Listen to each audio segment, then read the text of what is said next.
인터넷에 떠돌아다니는 수많은 뉴스 기사. 아직도 포털에서 일일이 검색하세요? 이제 뉴스통에서 터치 한 번으로 손쉽게 확인하세요.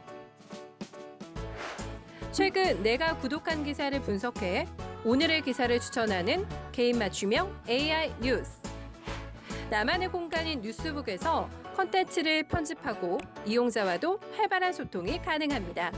사진과 영상 자유롭게 이동하고 언론사 기자들이 실시간으로 업로드하는 동영상도 확인해보세요. 더욱 풍성하고 새로워진 뉴스통. 지금 바로 만나보세요. 안녕하십니까 여러분, 제간둥이 사이다 박준입니다. 이재명 대표 공직선거법 위반 대법원 전원합의체 이제 오늘 속행이 진행된다고 합니다. 매우 빨리 진행이 되고 있는데 또 일각에서는 뭐 너무 빨리 진행돼서 혹시나 뭐 다른 또 판결이 되지 않을까 이런 얘기도 나오고 있는데요. 지금 상황은 이제 무죄에서 판결을 평의를 한다고 봐야 될 것 같고 파기 재판이라고 있습니다. 대법원이 직접 무죄를 파기하고 판단을 내리는 건데 파기 재판을 할 수가 없습니다.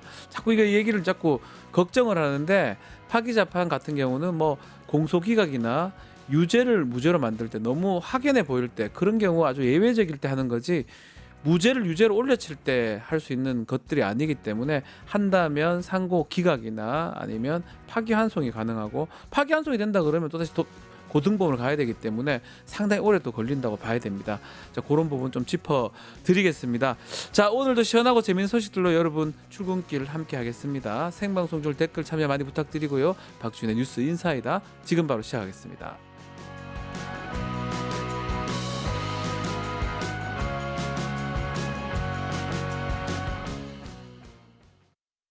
유튜브 구독하고 실시간 채팅과 댓글을 남기시면 매일매일 7,000TTCO를 드립니다.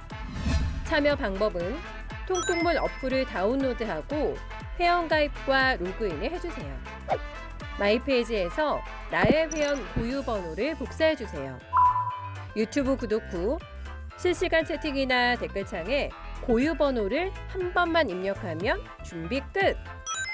지금 유튜브 채팅과 댓글 쓰기 참여하고 7,000TTCO 받아가세요. 돈 버는 퀴즈쇼 증권 통파. 퀴즈를 풀면 최대 100만 원 상당의 보상을 드려요. 탈락해도 걱정은 NO. 친구를 초대해도 코인을 드립니다. 친구는 3,000원, 나는 2,000원의 코인을 무제한으로 드려요. 자세한 내용은 QR코드를 스캔해보세요. 상금의 주인공은 바로 당신. 자, 뉴스토마토 K정책금융연구소에서 대선을 앞두고 국민들의 에너지 정책에 대한 인식조사 진행을 했는데요. 오늘 관련해서 황재원 K정책금융연구소 부소장과 함께 조사 결과 좀 자세하게 짚어보겠습니다. 안녕하십니까? 안녕하십니까? 자, 여론조사를 한 건데요. 먼저 개요부터 좀 설명해 주시면 좋을 것 같습니다. 예, 그 에너지 정책에 대한 국민들의 생각과 의견을 파악하기 위해 4월 15일부터 17일까지 3일간 총 1,006명을 대상으로 13개 문항에 대한 여론조사를 실시하였습니다. 네. 자, 이 세부적 조사 결과를 들어보기 전에 이번 조사 결과에 대한 전반적인 결론 먼저 좀 말씀 좀 해주시겠습니까?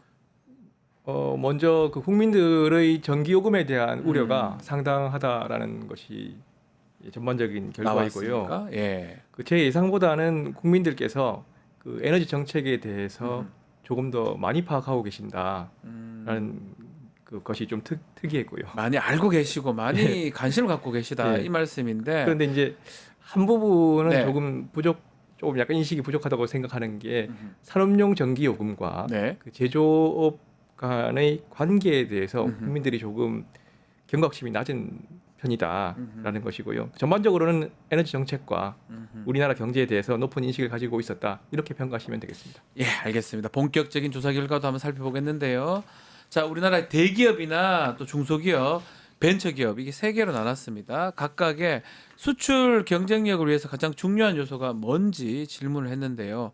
보기가 이제 탈산소 알리백 얘기도 있고요. 고용 유연성, 저렴한 에너지, 금융 정책 이 네 가지 보기를 줬는데 결과 좀 소개해 주시면 좋을 것 같아요. 예, 그 일단 대기업부터 먼저 살펴보면요. 네. 그 대기업은 탈탄소, 고용 유연성, 저렴한 에너지, 금융 정책 순으로 중요성을 인식하고 계시고요. 네. 그다음에 중소기업에서는 고용 유연성이 가장 중요하다고 하셨습니다. 중소기업. 네. 네, 말씀 그다음에 주시면 됩니다. 벤처기업에서는 금융 정책이 1위가 되었는데요. 아하. 그 기업 경쟁력에서 가장 시급한 것은 금융 정책이라는 점에서 우리나라 기업 환경에서 에너지보다 시급한 문제가 금융이라는 부분을 국민들께서 인식하고 계시다라는 것입니다. 그럼 되게 뭐 이런 조사 결과를 봤을 때는 전기요금 조금 높아도 기업 경쟁력에 미치는 영향은 그렇게 크지 않다 이렇게 국민들이 인식한다 봐야 되겠죠? 근데 꼭 그렇다고 볼 수도 없는 게 그렇습니까? 다음 질문을 보시면은 그 산업용 전기요금 수준을 물어보는 질문에 네. 10명 중 4분이 높다고 인식하고 계십니다. 특히 2024년 10월 24일부터 네. 전기요금이 킬로와트 시당 평균 9.7% 인상되었습니다. 이는 서민경제 부담을 고려해 주택용과 일반용 그 요금은 동결한 반면에 네. 산업용 고객에 한해 인상된 것인데요. 네. 산업용 값은 164.8원에서 173.3원으로 5.2% 인상, 예. 산업용 을은 165.8원에서 182.7원으로 무려 10.2% 인상되었습니다. 아하. 그 최근 3년간 산업용 전기요금은 급격히 증가했는데요. 네. 2022년부터 지난해까지 주택용 전기요금은 37%가 올랐고요. 산업용 전기요금은 75.8%가 올랐습니다. 네. 자, 또 현 전기요금 체제 하에서 한국 제조기업의 미국 이전에 대해서 질문을 해봤는데 이 결과는 어떻게 나왔습니까?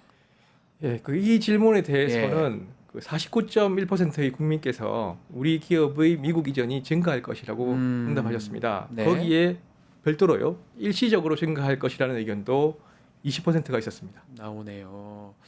자, 이렇게 이런 상황에서 현대제철이 이 미국으로 이제 투자를 단행한다 이렇게 아주 큰 이슈가 되고 있는데 이거는 사실은 전기요금이 좀 쟁점이 되는 겁니까? 왜 글로 투자를 하는 겁니까?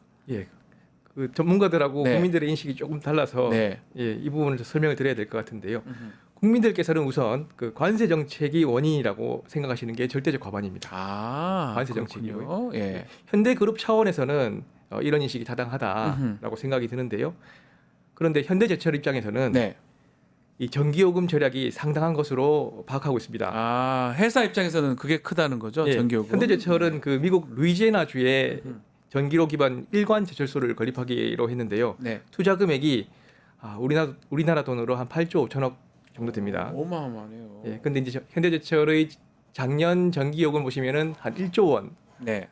정도인데 그 미국의 산업용 전기요금은 우리나라 평균보다 한 3분의 2 정도 가격인데 루이지애나주는 가장 쌉니다. 싸서 글로 간 거예요? 네, 우리나라 전기값의 반값입니다. 네. 그러니까 뭐 전기요금만 해도 한 5천억 정도를 줄일 수 있는 거죠. 네네네. 자, 이거 뭐 그러면 사실은 국민들 같은 경우는 뭐 그렇게 생각하지만 관세 뭐 이렇게 생각하지만 현대제철 입장에서는 전기요금이 되게 컸다 이런 건데 이 에너지요금 다시 좀 말씀을 드리면 산업용 그 전기요금 그럼 내려야 된다 이런 상황 같아요. 이번 조사에서 지금 에너지 3법 중에 해상풍력 특별법 또 전력망 특별법 산업용 전기요금에 어떻게 영향을 미칠지 요거 조사를 해봤는데 이것도 결과 좀 소개해 주시면 좋을 것 같아요. 예, 일단 산업용 전기요금을 내려야 한다라는 부분에 대해서는 네. 대체로 다음 그 공감하고 계신데요. 네. 그 지난해 올해네요. 2월 3월 발효된 에너지 3법 중에서 해상풍력 특별법과 네. 전력망 확충법이 전기요금 증가 요인이 되고요. 국민 3분의 2도 정확하게 이 사실을 인식하고 있으신 걸로 조사되었습니다. 해상풍력 이렇게 비싸다 이러면 사실은 이게 시장에서 배척돼야 되는 거 아닙니까? 뭐 그런 건 없습니까? 이제 국내에 알려진 것과는 네. 달리 국제적으로 보면은 대체적으로 해상풍력이 좀 밀려나는 추세가 있습니다. 아하. 특히 이제 트럼프 대통령은 해상풍력에 적대적인 스탠스를 가지고 있고요. 아하. 예, 유럽에서도 여러 기업들이 앞다투어 철수를 하고 있습니다. 지난주에도 우리나라에서 해상풍력 터빈기를 만들던 GE가 예. 철수를 결정했고요. 예. 우리나라의 해상풍력에 대한 특별한 기술이 있는 상황은 아니어서 지금 국내에서는 대부분 그 공기업들이 이 사업을 추진하고 있고요. 일반 기업이 아니고 공기업이 하고 있다 이 예. 말이죠. 2024년 10월 그 허종식 그 민주당 의원의 에너지 공기업으로부터 받은 자료에 따르면은 예. 공기업이 추진 중인 해상풍력 사업비만 총 한 85조 4천억 정도 된다라는 거고요. 그래서 국민께서는 48%는 과도하다, 아하. 27%는 매우 과도하다라고 예예예. 응답하셨습니다. 자 마지막으로 이 차기 정부의 에너지 정책 관련해서 어떻게 좀 가야 되는지 또 차기 정부의 에너지 정책 중에 원자력 비중 이것도 중요할 것 같아요 앞으로 네. 어떻게 좀 국민들은 입장을 보이고 있습니까? 이건 좀 중요한 내용 예, 같은데요. 뭐 대선에서 가장 중요한 네. 부분이라고 원자력 관련해서 생각하는데요. 예. 일단 그 비중을 높여야 한다라고 답변해 주신 분들이 한 40.5%, 원자력을 예. 유지해야 한다가 20.4%, 예. 탈원전을 해야 된다라고 하시는 분들은 이제 16% 정도로 그렇군요. 되고 있습니다. 이 정치적 성향하고 또 비슷하다고 또 봐야 됩니까? 어떻게 좀 봐야 됩니까? 정치적 성향 그런 것도 있을 것 또 같겠지만 있겠지만, 기본적으로는 에너지 정책에서 원자력 비중이 그래도 커야 된다라고 하는 국민들이 좀 더 많다는 거네요. 뭐 지금 이제 위기가 오기 때문에 예, 그렇죠. 그런 인식이 좀 커진 것 같습니다. 알겠습니다. 자 오늘 말씀 여기까지 듣겠습니다. 아주 에너지 정책 관련해서 좋은 조사 결과 같습니다. 황재훈 K정책금융연구소 부소장 함께했습니다. 오늘 말씀 감사합니다. 감사합니다.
용가라사대 시간입니다. 목요일에 용감한 남자 김용남 의원과 말씀 나눠보겠습니다. 안녕하십니까 의원님. 네, 안녕하세요. 네.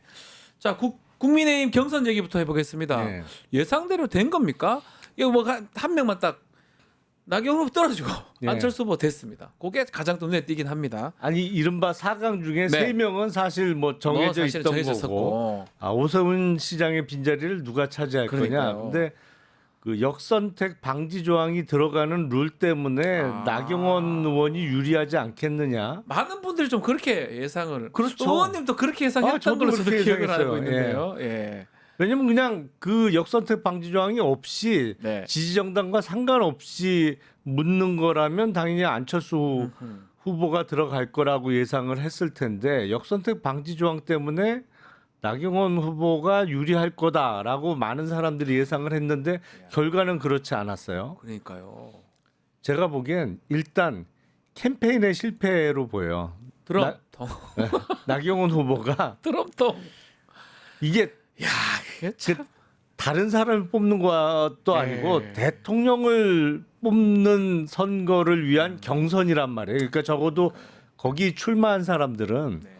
본인이 대통령이 되겠다라고 해서 나온 사람들이에요. 근데 캠페인의 방식이 물론 무슨 트렌드를 쫓는다 뭐 이런 측면에서 했는지는 모르겠으나 그게 또 최신 트렌드도 아니에요, 사실은.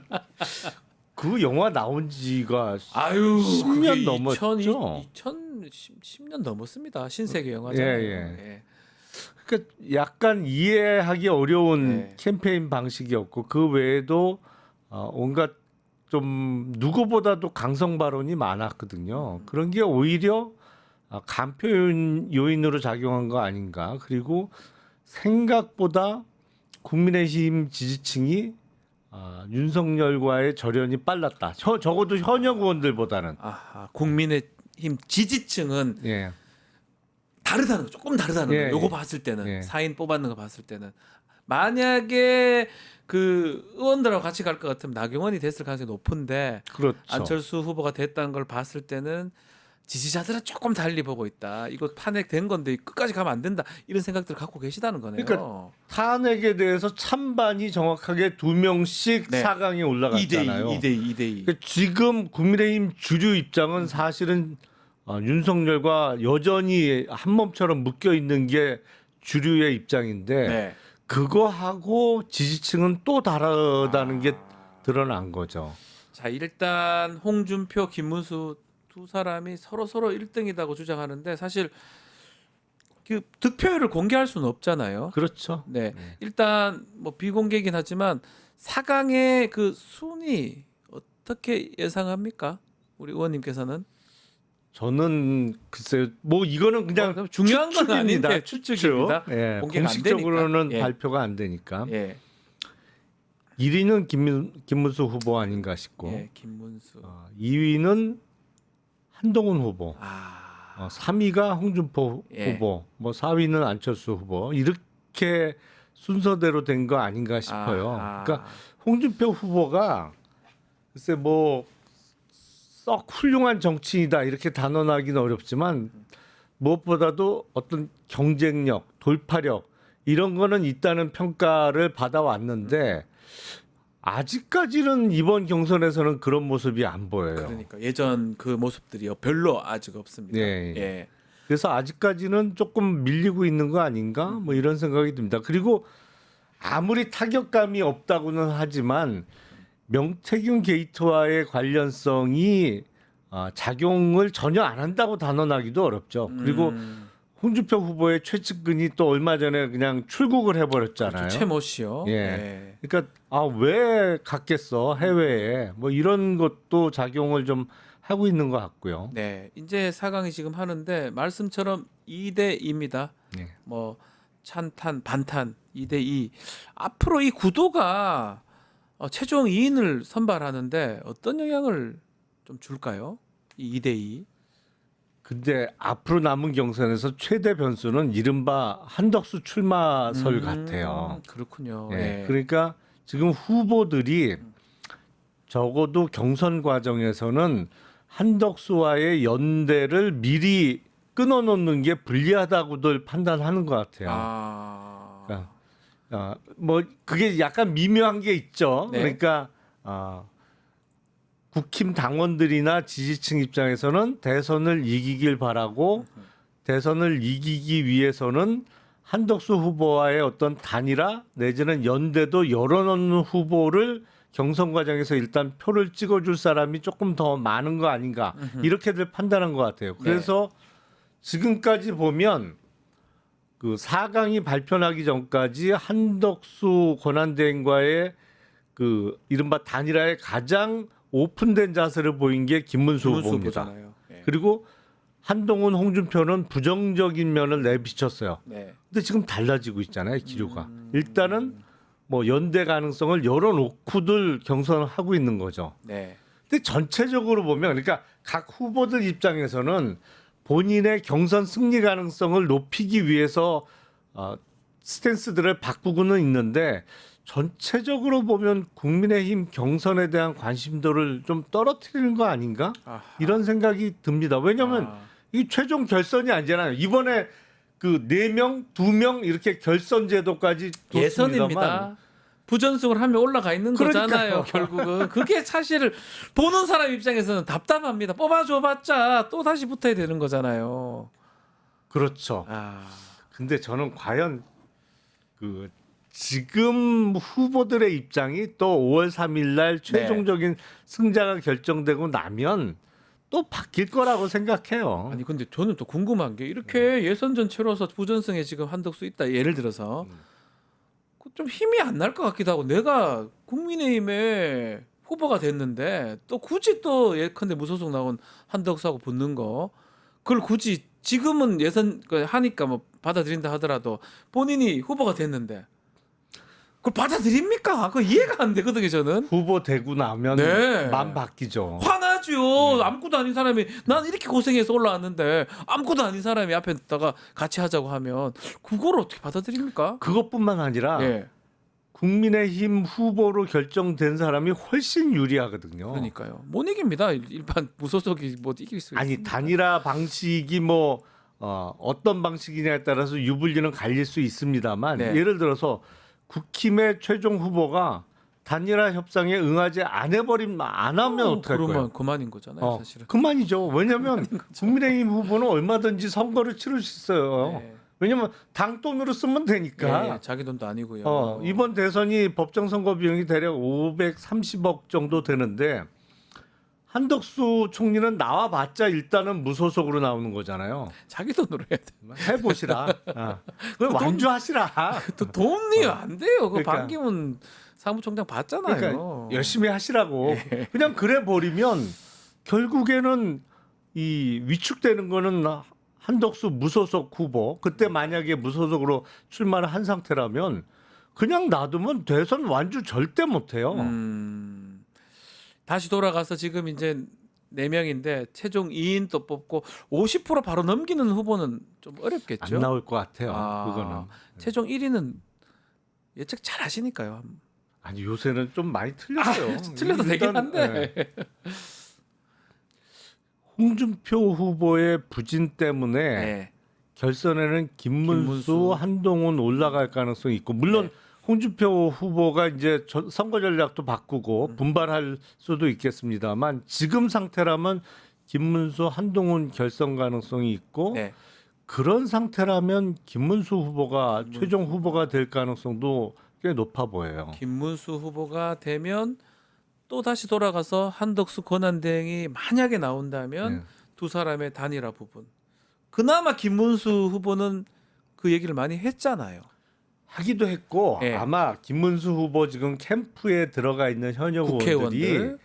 김문수 후보를 엄청 압박할 겁니다. 아. 네, 원래 작전이 그거였기 때문에. 박수영 의원은 가서 뭐 아예 그냥 거기서 한덕수 권한대행 얘기만 하시더라고요. 아니 그러니까 박수영 의원을 비롯해서 이른바 친윤 의원들이 꽤 많이 들어가 있잖아요. 예. 그 사람들이 본인들의 그 주도권을 놓치고 싶지 않아 하는 거거든요. 네. 그동안 권력 옆에서 좋은 거 많이 누렸는데 뭐 어떻게든 그 살아남기 위해서 김문수 후보를 압박할 거고 막 네. 흔들 거예요. 그러니까 후보는 버티려고 하고 네. 밑에 있는 캠프의 현역 의원들은 흔들려고 하고 그런 모습이 연출될 가능성이 높아 보입니다. 그런데 그래서- 만약에 예. 한동훈 후보가 최종 후보가 된다. 아, 그러면 좀 네. 그러면 거들떠보지도 않겠죠. 하지도 않겠죠.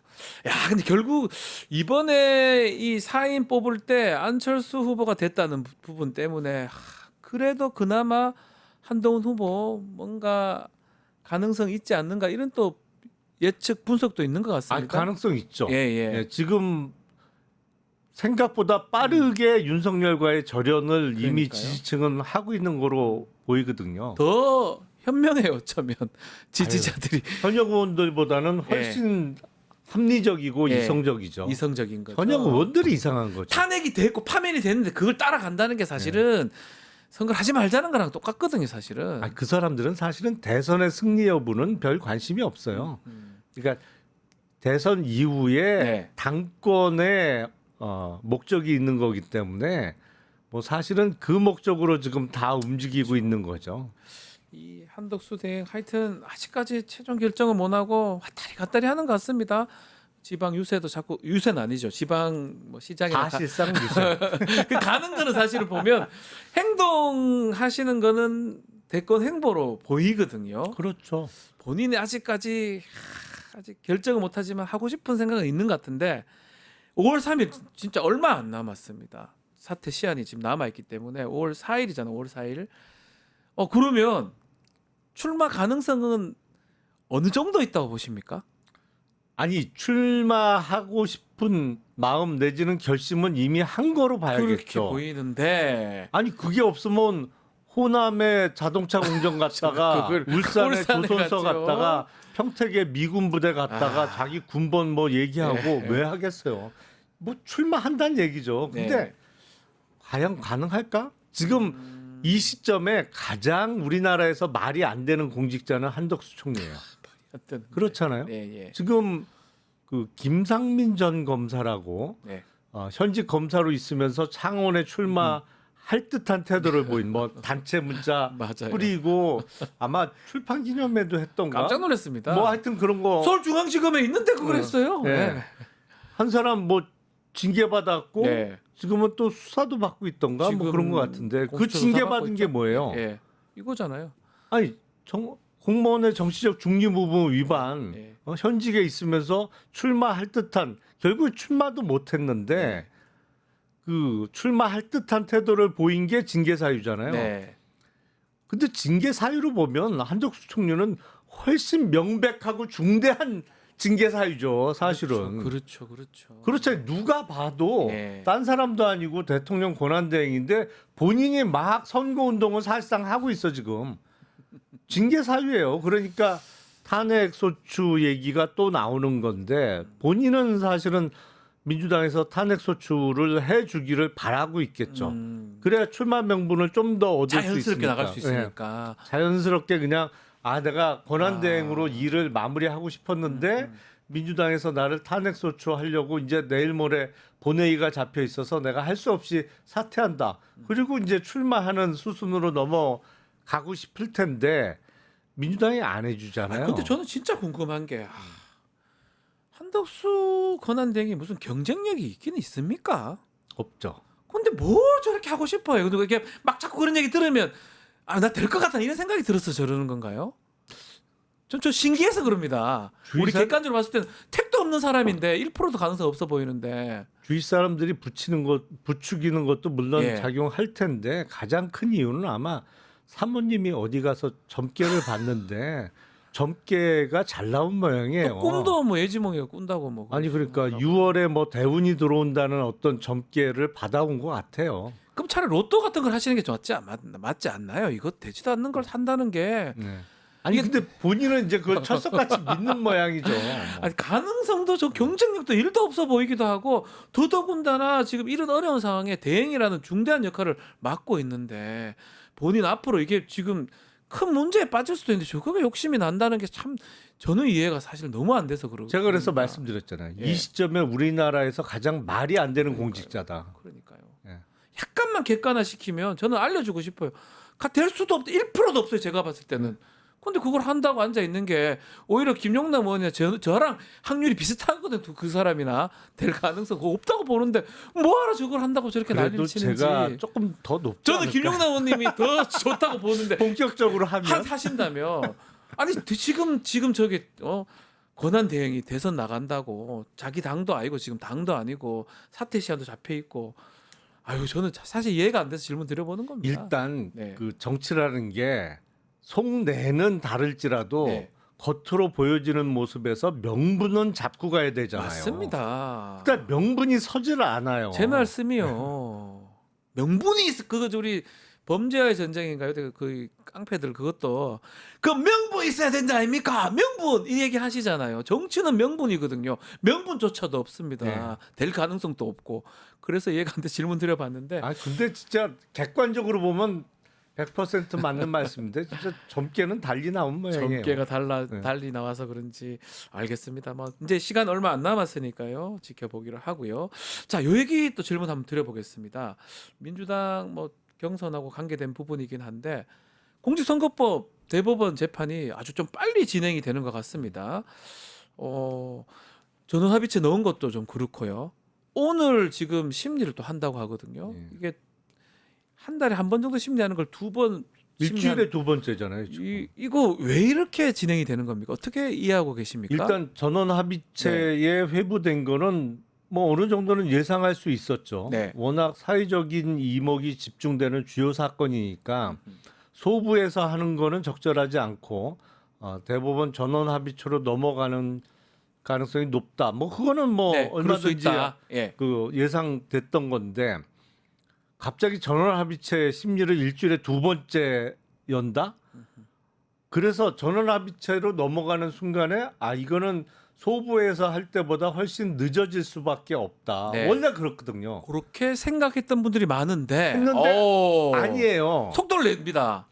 그러니까 지금 봐서는 6월 3일 대선 전에 최종적인 그 선고까지 내려고 하는 것 같아요. 이런 속도로 봤을 때는 네, 그렇다는 예. 거죠. 예. 예. 안 그러면 이렇게 할 필요가 없는데 일주일에 2번씩 한 달에 한 번 하는 걸 일주일에 2번을 왜 합니까? 아니 그리고 대법관 다 모여. 그래갖고 13명, 14명이 다 모여야 돼요. 그 보통 일이 아닙니다. 보통 일이 아니에요. 그렇죠. 그래서 대선 전에 결론을 내려고 하는 거로 보여요. 근데 가능성 딱 두 가지죠. 네. 대법원에서 최종적인 결론을 내면서 무죄 확정을 시키거나 네. 아니면 항소심에 파기환송을 하거나 딱 두 개잖아요. 네, 일부는 또 뭐 국민의힘 뭐 주진우 의원 얘기인가요? 그렇죠. 파기 자판 얘기는 하는데 그 파기 가능성 자판 있습니까? 얘기하는 사람들이 일부 있는데 예. 그건 불가능합니다. 불가능한 얘기를 조금 되는 것, 아니 희망을 섞어서 막 그렇게 그렇죠. 하는 왜냐하면 거죠. 예. 이게 항소심 무죄잖아요. 네. 올라왔어요. 대법원에서 무죄 확정하면 끝나요. 근데 네. 대법원에서 이게 유죄 같은데 그러면 대법원에서 스스로 선고하면서 형량까지 선고를 한다? 그러면 항소심은 양형이 없었는데 무죄를 선고했기 때문에 형량에 대한 어떠한 그렇죠. 그 과정이 생략됐잖아요. 근데 법률심인 대법원에서 양형을 정한다고? 말이 안 되거든요. 그게. 불가능한 얘기를 국민의힘 의원들이 아니면 그 법률가들이 아닌 거 알면서 바람을 섞어서 지금 얘기를 한다 이렇게 보시는 거군요. 그렇죠. 그러니까 말도 안, 저도 그렇게 생각하는데 하도 자꾸 그 얘기를 하니까 파기 재판은 할 수가 없다. 가능성 제로다. 그렇죠. 그건 안 되는 거고 네. 가능성 딱 두 개 그냥 네. 무죄 확정 판결을 네. 내든지 상고기각, 아니면 시키든지 고등법원에 파기환송시키든지. 다시 파기환송을 시키든지. 근데 우리나라 헌법에는 대통령의 불소추 특권이 규정되어 있죠. 네, 대통령이 딱 되면 형사상 사건으로는 기소를 당하지 않아요. 네, 단 예외가 두 개 있죠. 내란죄와 외환죄. 그렇죠. 그런데 재판은 그럼 어떻게 된 거냐? 이미 기소된 상태에서 대통령이 된 경우는 어떻게 되는 거냐? 소추에 재판이 포함되냐 안 되냐 이 예. 부분이네요. 이거는 순수한 해석론인데 네, 다양하죠. 불소추 특권이니까 재판은 그대로 진행되는 거라는 해석론이 하나 있는 거고 네, 모든 재판이 정지된다라는 아하, 해석론이 있는 거고 또 다른 해석론은 사실심은 정지되고 법정에 출석하거나 사실 심리 절차가 없는 법률심인 대법원은 선고는 할 수 있다라는 썰. 썰들이 있어요. 예, 맞습니다. 있는데 예. 제가 보기엔 조희대 대법원장이 그런 사태를 대법원이 떠안지는 않겠다고 결심한 것 같아요. 그러니까 대법원의 사건이 계류 중인 상태에서 대통령에 당선되면서 대법원에 사건이 있는 경우에 그러면 대통령의 형사 사건은 어떻게 되는 거냐? 애매합니다. 이거에 대한 그 해석을 내놓는 처지에 놓이진 않겠다. 그거를 빠져나가고 싶어서 빨리 진행해서 선거 전에 결정 내려주겠다. 그렇죠. 이 말이네요. 그러니까 6월 3일 대선 시점에는 대법원에 사건을 두지는 않겠다라고 결심을 한 것 같아요. 네. 근데 뭐 저는 어떤 경우가 됐던 만약에 무죄 확정 판결이 되면 뭐 적어도 그 부분에 대한 사법 리스크는 아예 없어지는 거고 거죠. 100% 없어지는 거죠. 예. 만에 하나 파기환송이 되더라도 적어도 사실심의 재판은 중지된다고 보는 게 맞거든요. 왜냐하면 그래야 헌법상의 불소추 특권을 둔 게 맞는 거지. 그렇죠. 그러니까 왜 대통령은 형사상 기소를 당하지 않는다고 우리 헌법에 규정해 놨겠어요. 적어도 대통령 재임 기간에는 본인이 반드시 출석해야 되는 형사 사건은 맞습니다. 본인이 출석하지 않아도 되는 민사 사건은 대통령을 상대로 얼마든지 제기할 수 있어요. 하지만 본인 출석에 부담이 있는 형사 사건의 부담은 덜어주겠다. 그건 없애주고 직무에 전념하도록 할 수 있게 해주겠다는 게 우리 헌법 정신이잖아요. 그러네요. 예. 그렇기 때문에 불소추 특권의 규정의 정신을 새긴다면 적어도 직접 법원에 출석해야 되는 형사 사건은 안 이루어진다. 적어도 중단되고 대통령 퇴임 이후에 다시 진행된다고 해석하는 게 맞겠죠. 네. 그러니까 피선거권에는 이러나 저러나 아무 상관이 없어요. 그러니까 지금 댓글에도 뭐 또 불안해하시는 분도 있고 또 한편으로는 어쩌면 이거 파기 자판에서 이거 유죄 나와서 이재명 후보 못 나오게 아니면 선거권 상실되게 피선거 상실되게 뭐 등등의 얘기를 하는데 파기 자판은 일단 법률적으로 불가능한 거고. 나이브하대요. 근데 자꾸 그렇게 생각하지 마라. 주기현 그 구속 취소도 있었지 않느냐. 이 법률가들 당신들도 못 맞췄지 않느냐. 이런 또 댓글들도 있거든요. 그 하급심의 판사고 이게 이제 법원 행정처장은 원래 재판에 관여 안 하고 예. 노태학 대법관은 본인이 선관위원장을 맡고 있으니까 회피를 회피 신청했습니다. 했고 예, 그분은 그러니까 대법관 12명이 모여서 하는 그쵸. 재판하고 네. 하급심의 재판하고 똑같을 수는 없죠. 정말 법관들 중에 최고의 정말 오래 했던 엘리트. 그러니까 헌법재판소보다 좀 더 우리 이런 말하자면 그렇지만 더 엘리트라고 자기들 생각하지 않습니까? 대법관님들은 그 대법관 스스로도 그렇고 법원에 있는 대부분의 하급심 판사들도 다는 아니지만 뭐 되고 싶니? 그러면 대법관 되고 싶다고 하지. 헌법재판관 되고 싶어요는 좀 적지요. 적죠. 적죠. 네. 사실은 사실상. 그러니까 이른바 네. 판사 사회에서는 대법관이 first tier. 네. 그러니까 첫 번째. 우리로 따지면 이제 1등급. 맞아요.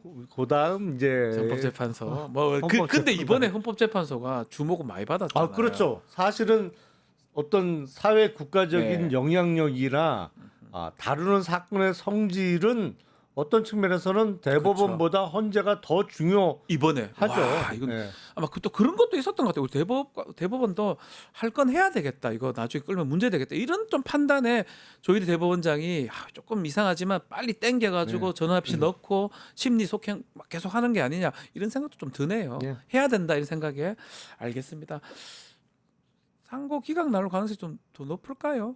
저는 그 가능성이 더 높다고 봅니다. 왜냐하면 지금 단계에선 무죄 이 2심 판결을 기본으로 OX를 재판관들이 대법관들이 해야 되는 거잖아요. 네. 사실은 1심 판결은 지금 더 멀리 있는 거고 그렇다면 무죄인지 아닌지 요 2심에서 고등법원에서 판단했던 부분이 맞는지 안 맞는지 요 판단이니까 사실은 상고기각 무죄 확정이 날 가능성이 그 가능성이 더 봐야 높죠. 되겠죠. 그리고 대법관들도 사실은 1심 판결보다는 그래도 다른 데도 아니고 서울 고등법원의 그러니까요. 대등재판부 그러니까 부장 3명이 한 거예요. 고등부장 3명이 내린 결론에 훨씬 무게를 더 많이 두죠. 저는 판결문을 다 봤거든요. 와, 꼼꼼하게 다 적었는데 그냥 저 개인적으로 이거를 배척하고 달리 판단하려면 더 힘들어 보이는 느낌도 들더라고. 다르게 또 논리 하나하나 다 적어놨다는 거 보면서 이게 뭐라고 이렇게 부장들이 이렇게 고생 이 생각을 개인적으로 했었는데 사실은 서울고등법원 예. 부장이라면 그 한 명 한 명이 다 대법관 후보 맞습니다. 가능성이 있는 사람들이에요. 지금 다 부장했던 분들이 대부분 서울고등부장 부장하고 하다가 대법관 되는 거거든요. 예. 실력자들이다 말씀드리겠습니다. 또 다른 재판 윤석열 내란 재판 이 얘기 좀 나눠보면 이건 좀 문제죠. 형사재판 지금 2번 진행이 됐는데 연말까지 다 짜놨더라고요. 지기현 부장판사가. 그러면 올해 안에 좀 어려운 거 아니냐 이런 얘기도 있고 뭐 지기현 부장도 제가 알기로는 지난해부터 있었으니까 내년 초 인사이동하면 나갈 수도 있고 어떻게 봐야 됩니까? 이거 끝까지 할 수 있나요? 본인이 선고를 안 하려고 하는 것 같아요. 그냥 놓고 가려고 하는 것 같아요. 야, 참. 이게 그러면 또 예컨대 뭐 갱신 절차를 거치고 뭐 하면 되긴 하지만 예전에 우리 기억나시겠지만 양승태 대법원장 재판할 때 갱신하다가 시간 다 보냈었거든요.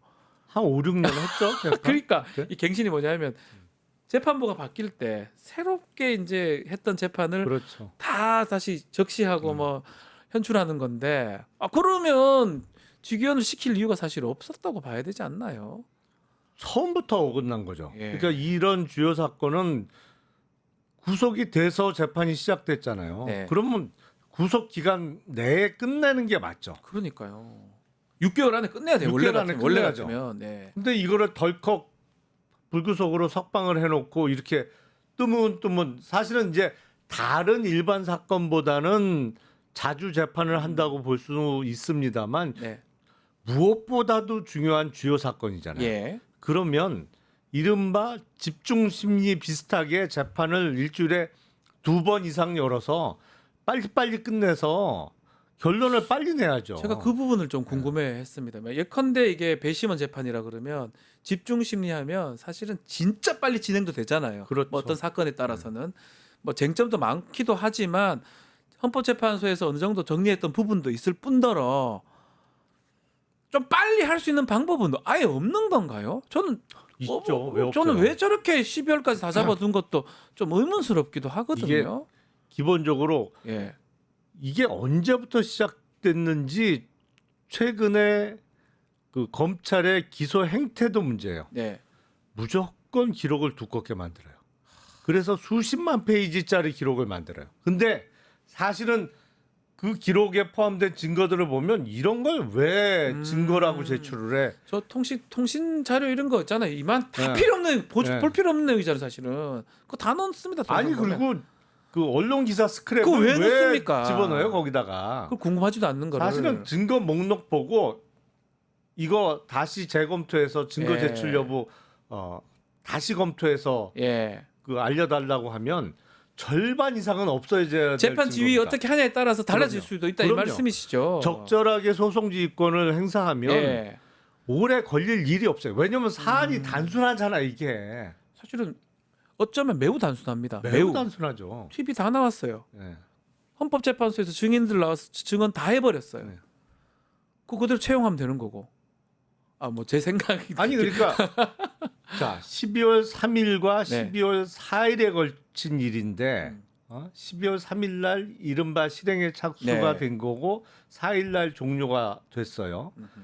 여기서 조금 더 들여다볼 구석은 12월 3일 전에 모의와 관련해서 네. 예비 음모와 관련해서 어떠한 행위들이 있었느냐 그 정도 살펴보면 되는 거거든요. 맞습니다. 이거를 뭘 그렇게 오래 해요 재판을? 아이고 저도 비슷하게 생각하는데 일단 30절에 잡아놓고 12월 말까지 쭉 끌어 잡아놨어요. 아니 아. 그러면서 덧붙인 말이 있잖아요. 12월 말까지 잡아놓고 그 이후에 한 10여 차례 더 할 수도 네. 있다. 그 얘기는 뭐야? 안 내년 네. 2월까지 안 끝낸다는 얘기예요. 근데 끝내겠다는 거예요. 내년 2월에는 법관 정기 인사 이동이 네. 있잖아요. 네. 분명히 이동 신청할 겁니다. 아니 본인도 이전에 있었었어요.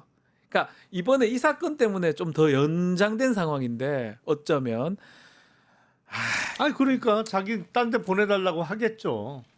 무책임한 거 아닌가? 하여튼 또 윤석열 측이 지금 재판하는 형사재판 대응은 어떻게 보고 계십니까? 지기현 판사가 부장이 경고도 하던데요. 어떻게 좀 공판 진행 상황 보십니까? 재판에 임하는 전략은 그냥 한마디로 요약하면 2판 4판이죠. 아니 졸다가 헛소리 네. 이 말씀 좀 이상한 얘기. 예, 졸다가 네. 자다가 누가 하니까 이런 게 재판 이 피고인 제가 만약 그 변호사라면 너무 답답할 것 같습니다.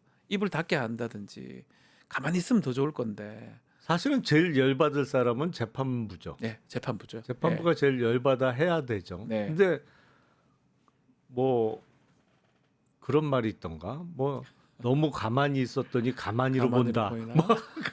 지금 재판부가 거의 너무 봐주고 유리하게 재판 진행을 했더니 이제는 완전히 이른바 호구로 보는 거 아니냐. 네. 아니 법리를 막 가리키려고 들잖아요. 전 처음 봤습니다. 네. 암만 그렇다고 하더라도 그냥 검사 오래 했던 사람 아닙니까? 재판부 자기가 재판 받아야 되는데 판사들한테 내란죄 법리를 한번 알려드리겠다고 이렇게 하는 거는 저 깜짝 놀랐거든요. 근데 그 법리라고 얘기한 게 완전히 궤변이에요. 그러니까요. 맞지도 않아요, 그게. 와 참. 열받을만 한데 네. 제가 보면 저라면 재구속하고 빨리빨리 재판해갖고 선고하고 인사이동 떠나겠어요. 지기현 부장이라면 그렇게 네, 하실 수도 선고까지 있다. 해놓고. 저도 사형, 무기징역 둘 중에 하나겠죠. 근데 우리나라는 1997년 이후에 사형 집행을 한 번도 안 하고 한 적이 있잖아요. 없죠. 실질적 사형 폐지 국가. 네, 예. 사실상 사형 폐지 국가로 분류되고 있기 때문에 뭐 무기징역이나 사형이나 효과는 똑같은 건데. 네. 알겠습니다. 요거 하나만 좀 더 짚어보겠습니다. 앞서 국민의힘 경선 얘기 좀 했었는데 홍준표 지금 후보 관련된 내용입니다. 명태균 게이트 이게 계속 문제가 되는데 네. 좀 전에 얘기도 했지만 여기에 대해서 뭐 별로 반응도 없지만 특히 그 최모 씨라는 사람이 뭐 당원 명부 무슨 활용했고 네. 뭐 이런 등등 문제된 사람인데 도망인가요? 출국했던 사실이 하여튼 알려졌어요. 갑자기 출국했어요. 어떻게 그리고 봐야 됩니까? 경찰이 이거 뭐 가만놔두는 것도 이상하고. 저는 그 뉴스를 보고 예, 아니 이 사람이 출국 금지가 안 돼 있었어? 저 깜짝 놀랐습니다. 깜짝 놀랐어요. 아니 깜짝 놀랐습니다. 어떻게 이걸 출국 금지를 안 해놨지? 가능한 얘기입니까 이게? 이거는 거의 징계감이에요. 징계감. 아니 이게 피의자고 매우 중요한 사람인데 놓쳐버린 거 아닙니까? 그러니까요.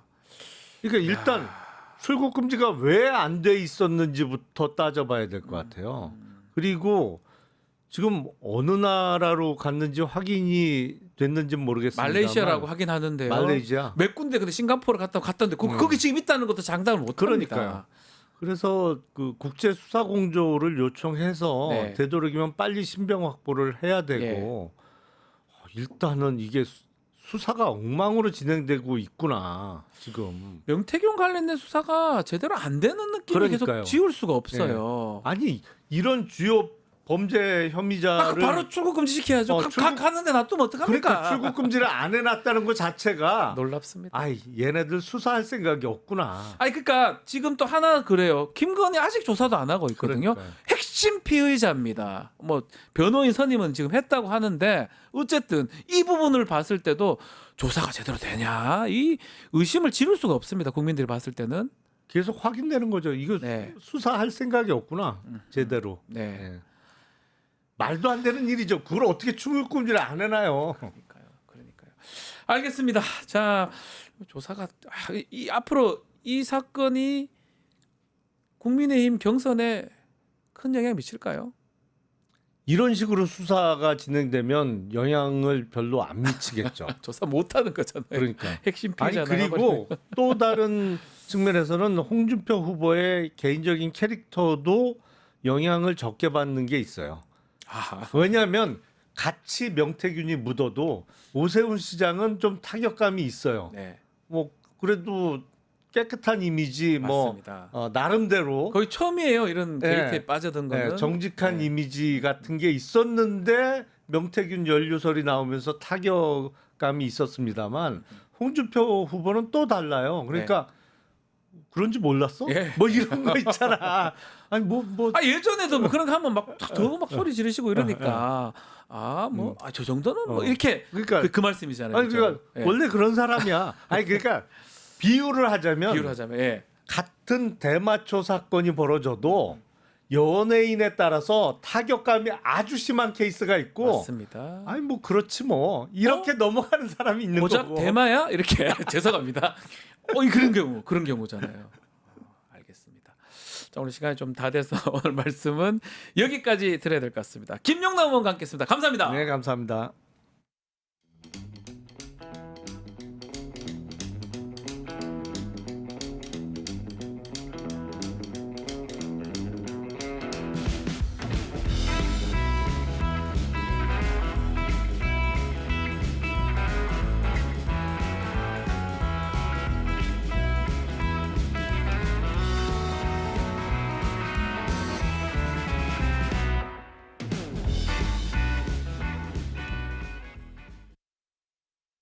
리서치 앱테크 아직 시작 안 하셨나요?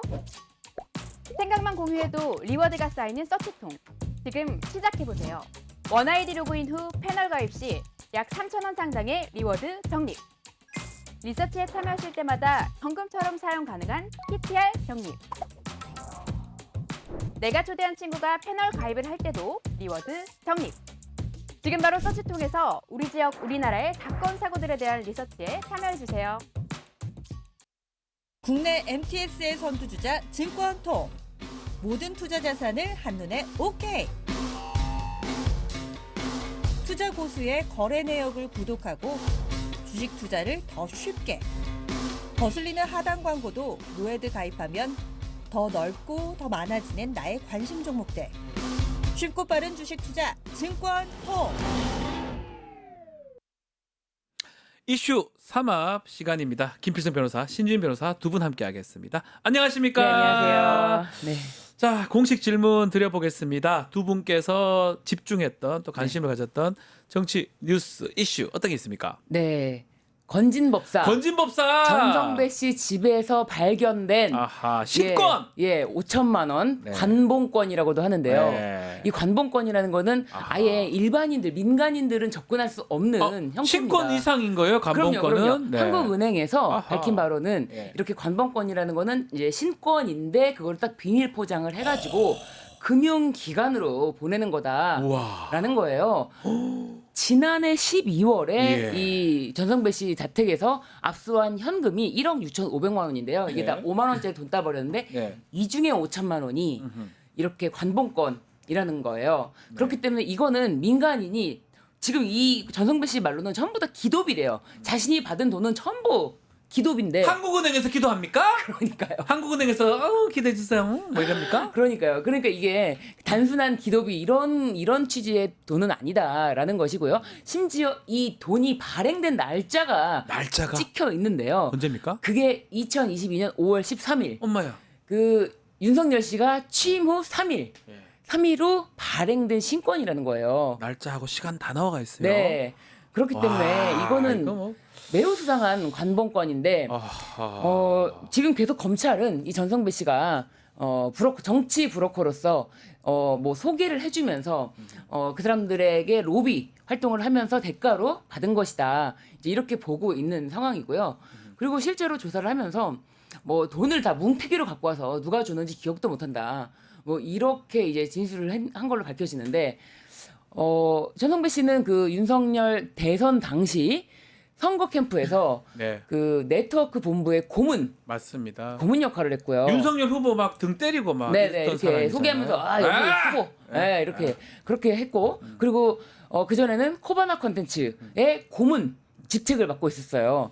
그렇기 때문에 김건희 윤석열과 다이렉트로 친분이 있다는 거를 알 수밖에 없었고 그리고 이제 대통령 취임한 직후에도 오히려 대통령 공직기관 비서관이 네. 전성배 씨를 조심해라. 대기업에게 전성배 씨를 조심해 달라라고 간곡하게 부탁하는 취지로. 네. 어떻게 그럴 수가 있죠? 아니 근데 저렇게 누가 봐도 의심스러워요. 네. 실세 중에 실세라고 하고 대통령 부부 팔아먹고 했을 가능성이 매우 높은데 저는 이분 구속영장 또 몇 번 청구됐는데 기각됐던 기억도 나고 어쨌든 이제는 좀 달라질 것 같아요. 신권, 그렇죠. 뭐 간봉권이라 그럽니까? 네, 관봉권. 그거 볼 수도 없는 관봉권이 걸. 과거에 밝혀졌던 사실을 살펴보면은 뭔데요? 이명박 정권 당시에 네. 그 국정원 특활비. 그렇죠. 국정원 특활비로 그런 거겠죠. 예, 이거 나 입막음을 줬다 사진을 공개했던 그거랑 또 박근혜 당시에도 이제 국정원 특활비 이렇게 기관으로 보내는 이런 돈을 그냥 바로 전성배 씨에게 그렇게 갖다. 보이죠? 그렇게 야. 보입니다. 이상합니다. 네. 자, 우리 김필성 변호사님도 관심을 가진 뉴스 어떤 게 있습니까? 저도 이제 건진법사. 건진 얘기 합시다. 아. 해야 됩니다. 예, 예. 이건 자, 요건 좀 약간 아이러니하다는 느낌이 들고 여기 또- 재밌다는 느낌이 야, 들어요. 이거 또 참. 그 이제 목걸이 예. 다 보셨을 거예요. 이게 그 2022년 통일교칙이 김건희 여사 선물이라면서 건넨 6천만 원대 다이아몬드 목걸이가 있다. 거리가 있다. 이거 이제 JTBC에서 이제 저기 단독 보도를 했는데요. 이게 이제 이제 또 일반적인 그런 뭐 의혹이 있는 그런 물품으로 보이는데 내용 자체는 이 선물 받은 그 장신구의 브랜드가 좀 독특합니다. 예. 얘기가 되겠죠? 예, 얘기 됩니다. 어차피 우리 못 사요. 예. 네. 반 클리텐 아펠이라는 클리프. 반 클리텐 아펠이라는 브랜드인데 매우 명품이죠. 그 프랑스 브랜드인데요. 이 브랜드가 원래 우리나라에서 그렇게 유명한 브랜드가 아니었어요. 예. 근데 어떤 사건을 계기로 우리나라에서 알아주는 최고의 보석 브랜드 중에 하나가 되었거든요. 그 사건이 신정아 사건입니다. 아 예전에 신정아 씨. 예, 그러니까 신정아 씨가 이제 그때 당시에 신기하네요. 그 변양균 네.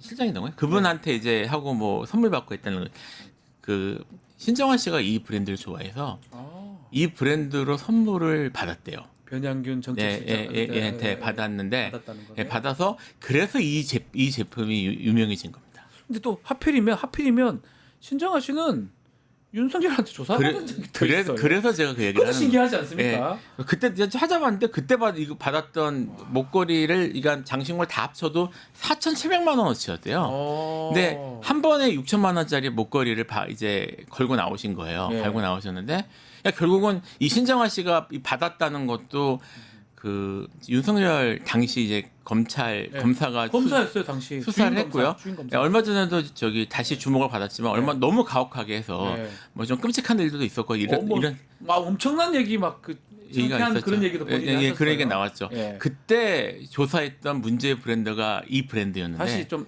반 클립 반 클리펜 앞에 어렵네요. 발음도 어려운데 발음이 안 됩니다. 반만 알아보고 이번에 예. 그 김건희가 받았다는 게 이거군요. 이거라는 거예요. 그래서 제가 이 영화 스cena리오를 써도 이렇게 못 쓰겠다. 그 제품이 남편이 조사했던 여성 그 그쵸. 피의자 거를 영영영영 하여튼 왜 아니요. 왜 그러세요? 아니 근데 이 목걸이가 어쨌든 이 김건희 여사가 목걸이를 하고 네. 나왔는데 그 예. 스페인 김건희 씨가 그 스페인에서 네. 이 목걸이를 착용했던 것이 화제가 돼서 저거죠. 예예 화제가 돼서 이것이 이제 딱 알만한 유명 브랜드니까 다 이제 이 6천만 원대 다이아 목걸이다라고 했는데 마침 참 통일교에서 김건희 씨에게 2022년도에 6천만 원대 다이아 목걸이를 선물했다.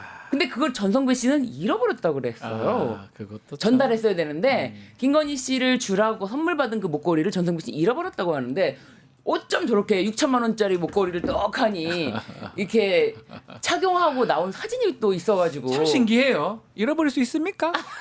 6천만 원대 다이아 목걸이를요. 글쎄요. 예. 알 수가 없는데 어쨌든 간에 뭔가 탁탁 막히는 그런 내용들이 건진법사 있는 것 같아요. 어쩌면 통일부가 이 브랜드를 일부러 선택했을 수도 있겠죠. 알고가 바포해준 거 아닐까요? 뭐 그럴 수도 있을 것 좋아할 수 같고요. 있겠다. 예, 이 브랜드가 그렇게 해서 럭셔리 쪽에서는 신정아 브랜드로 유명합니다. 신정아 브랜드 다시 좀 클리프 앤 앞에. 클리프. 그러니까 막나 귀에 안 들어지 반만 들리고 나머지가 안 들리네. 반만 클리프. 알겠습니다. 자 아마 이거 나중에 조사가 다 진행이 될 겁니다. 한번 지켜보기로 하고요. 자 본격적인 얘기 좀 해야 되는데 뭐 두 분 이제 변호사시긴 하니까 다들 좀 걱정하시는 부분이 있습니다. 네. 이재명 대표 재판 3월 26일 날 2심에 고등법원에서 무죄 선고가 났었는데 순식간에 지금 대법원에서 검찰에서 상고하는 것도 막 순식간에 하더만 대법원에서 급기야는 전원합의체 회부가 됐습니다. 대법원장이 직권으로. 네. 거기다가 몰래 한 번 정도 한 달에 한 번 정도 하는 대법원 전원합의체 평일을 심리를 일주일에 2번 정도 지금 네. 잡아서 오늘 또 한다고 합니다. 어떻게 봐야 됩니까? 아니 저는 이 속보가 처음 대법원 전원합의체 회부라는 속보를 본 순간 와 정말 대단하다라는 생각이 들고 그 한나 아렌트 작가의 그 악의 평범성 악은 날마다 성실하게 반복한다. 이게 뭔가 이 사건이 연속성이라는 게 지속적으로 예를 들면은 뭐 가처분 결정이 이제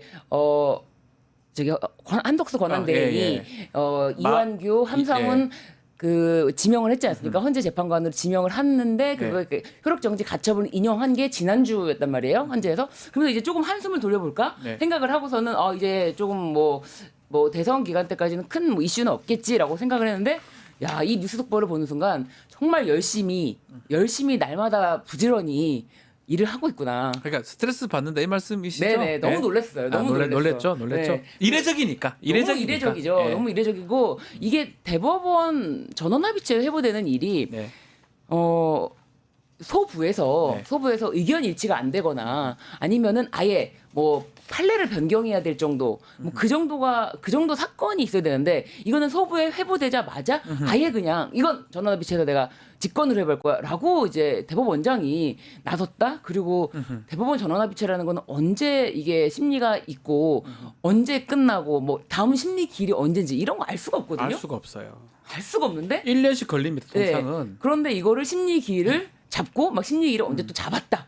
이런 발표까지 해요. 네. 이거는 대법원이 일단은 여러 가지 이 대선 구도에서의 역할을 하고 있다라는 생각이 들고요. 예. 그리고 헌재에서 뭐 매 심리 기일마다 변론 기일마다 모든 게 이제 뭐 중계가 되면서 엄청나게 주목을 받지 않습니까? 네. 그래서 대법원에서도 우리도 어쨌든 주목을 받을 수 있다. 아.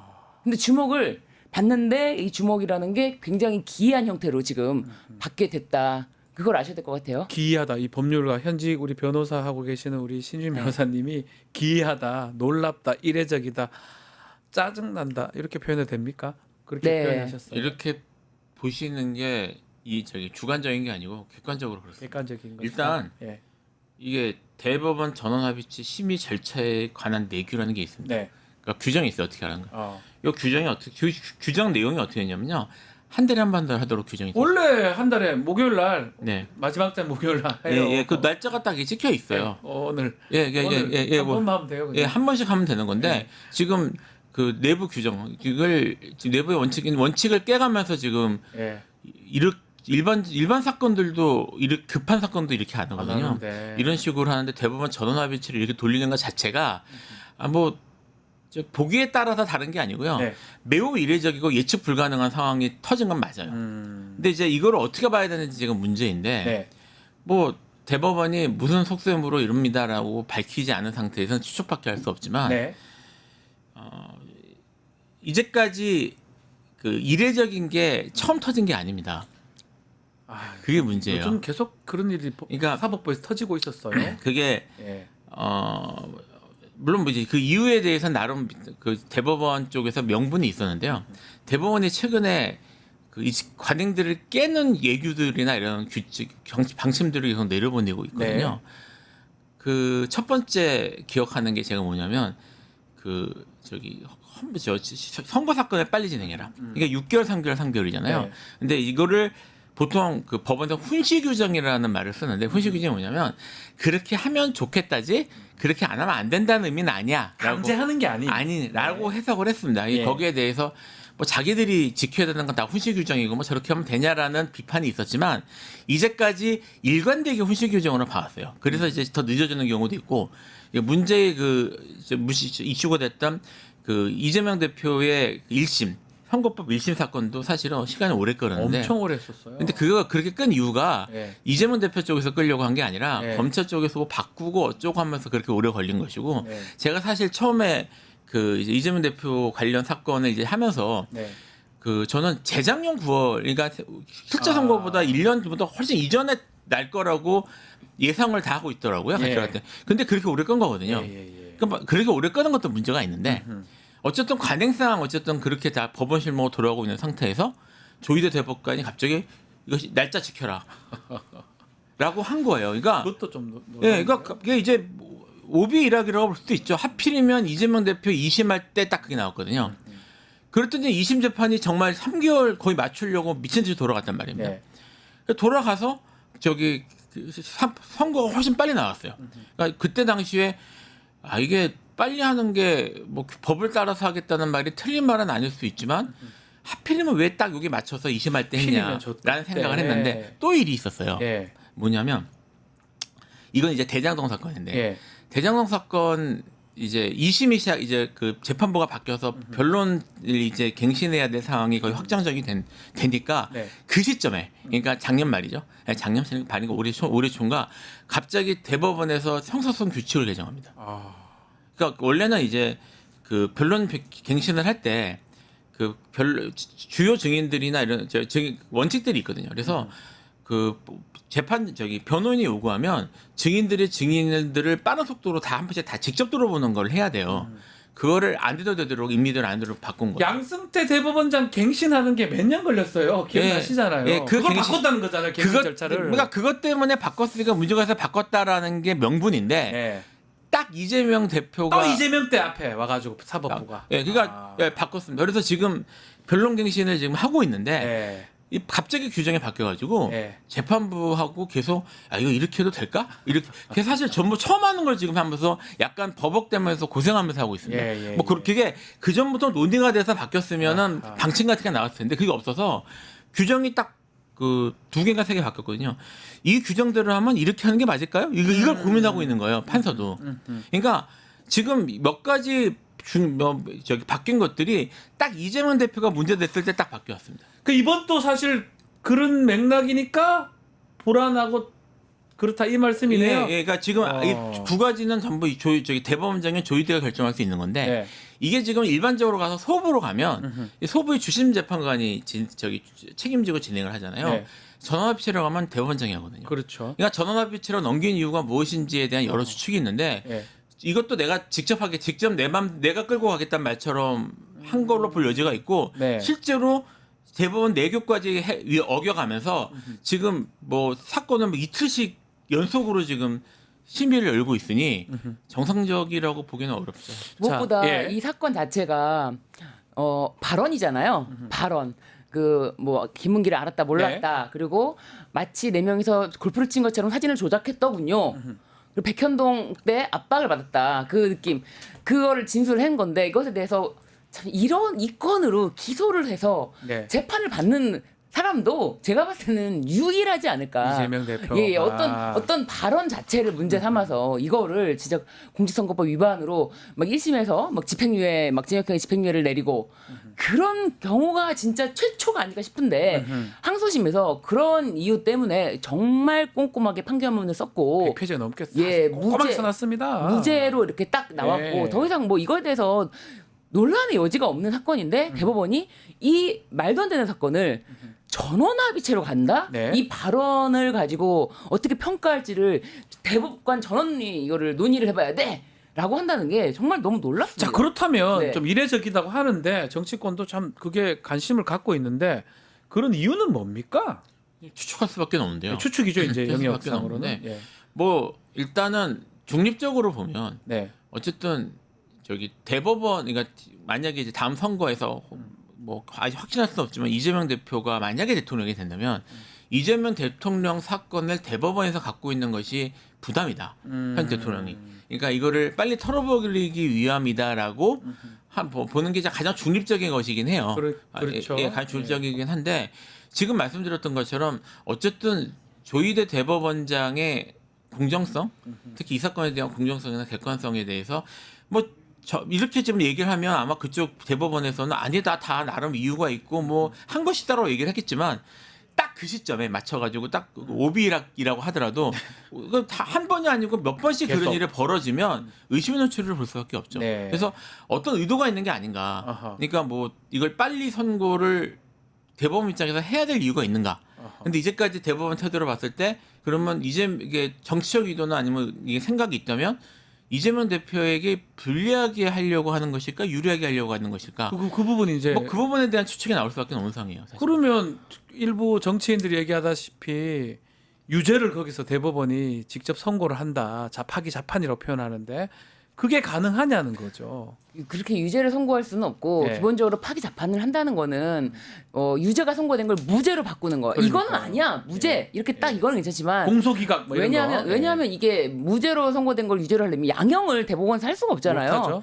그렇기 그러니까 때문에 0% 근데 지금 댓글에도 정말 걱정스럽다. 왜 나이브하냐? 너희들은 왜 크냐? 이렇게 얘기를 하는 분들 꽤 많은데 어떻습니까? 파기 자판 가능성은 아예 없는 겁니까? 저도 이건 제가 리서치를 해본 건 아니고요. 네. 저도 누가 이제 한 걸 봤는데 헌장 역사상 파기 자판한 케이스가 딱 한 번 있다 그러네요. 네.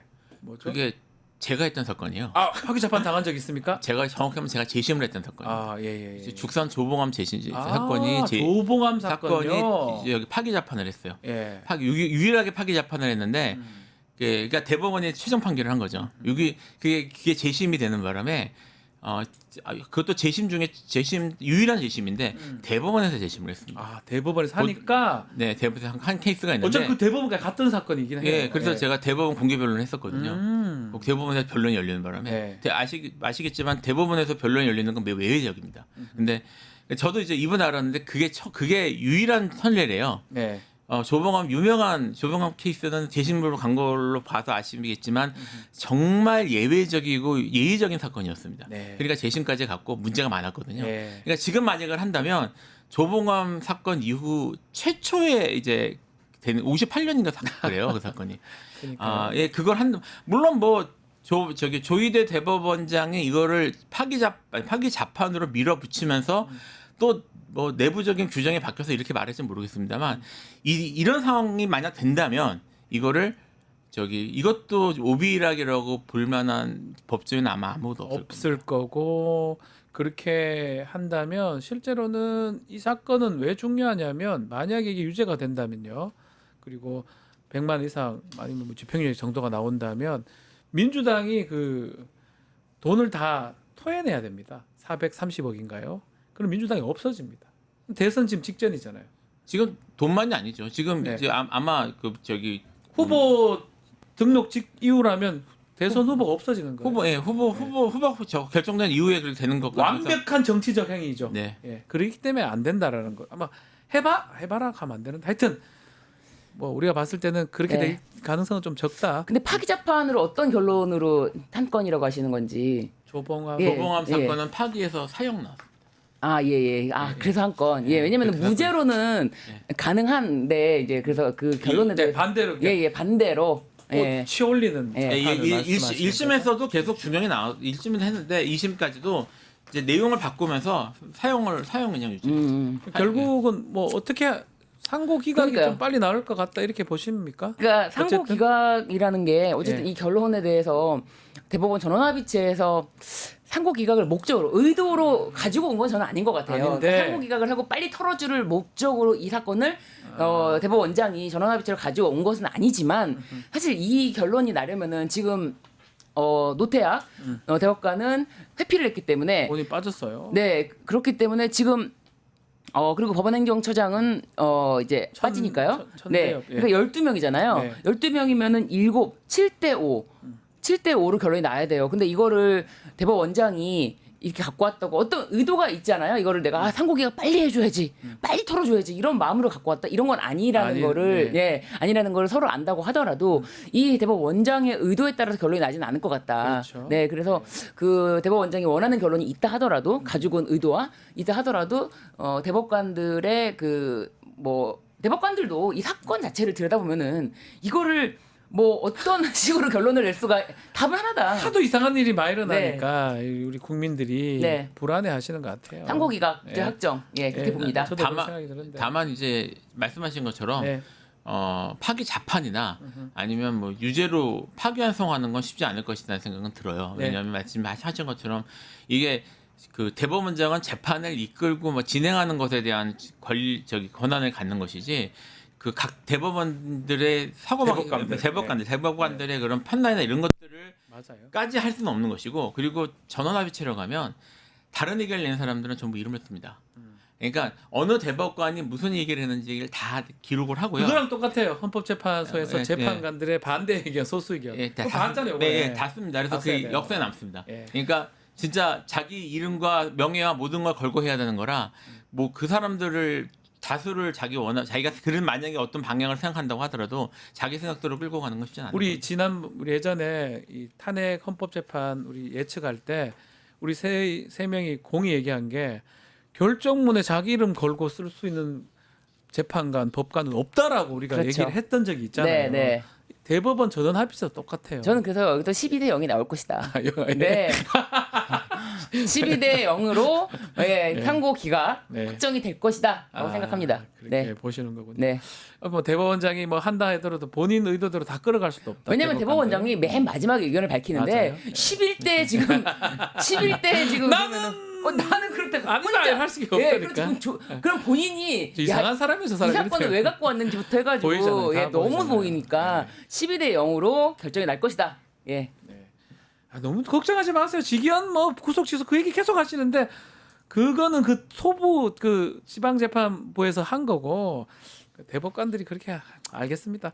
요거 하나만 좀 짚어보죠. 지금 경선 국민의힘 경선 네. 지금 됐는데 나경원 후보 떨어지고 네. 안철수 후보가 돼서 결국은 반탄 찬탄 이 2대2 구도가 돼가지고 네. 토론에 지금 주말부터 한다고 하거든요. 뭐 좀 주목해야 될 부분들이 있을까요? 어떻게 예. 아 이거 뭐 지금 전반적인 저기 네. 구도가 그렇지만 말씀하신 것처럼 뭐 찬탄 반탄 네. 결국은 이게 친윤이냐 반윤까지는 제가 아닌 것 같고 비윤이냐 비윤이냐 저기 차이일 것 같은데 예. 지금 이제 그 뭡니까 현재부 지금부터는 당심이 들어가잖아요. 네. 당원들의 지지가 들어가서 당원들의 보수적 지지 이런 것 사실은 좀 더 보수화돼 있고 뭐 최근에 극우도 많이 들어왔다고 하니까 네. 그 사람들이 어떻게 지지하는지가 중요할 것 같아요. 그래서 지금까지 사실은 이제 뭐 예를 들면 지금 반반으로 올라왔는데 네.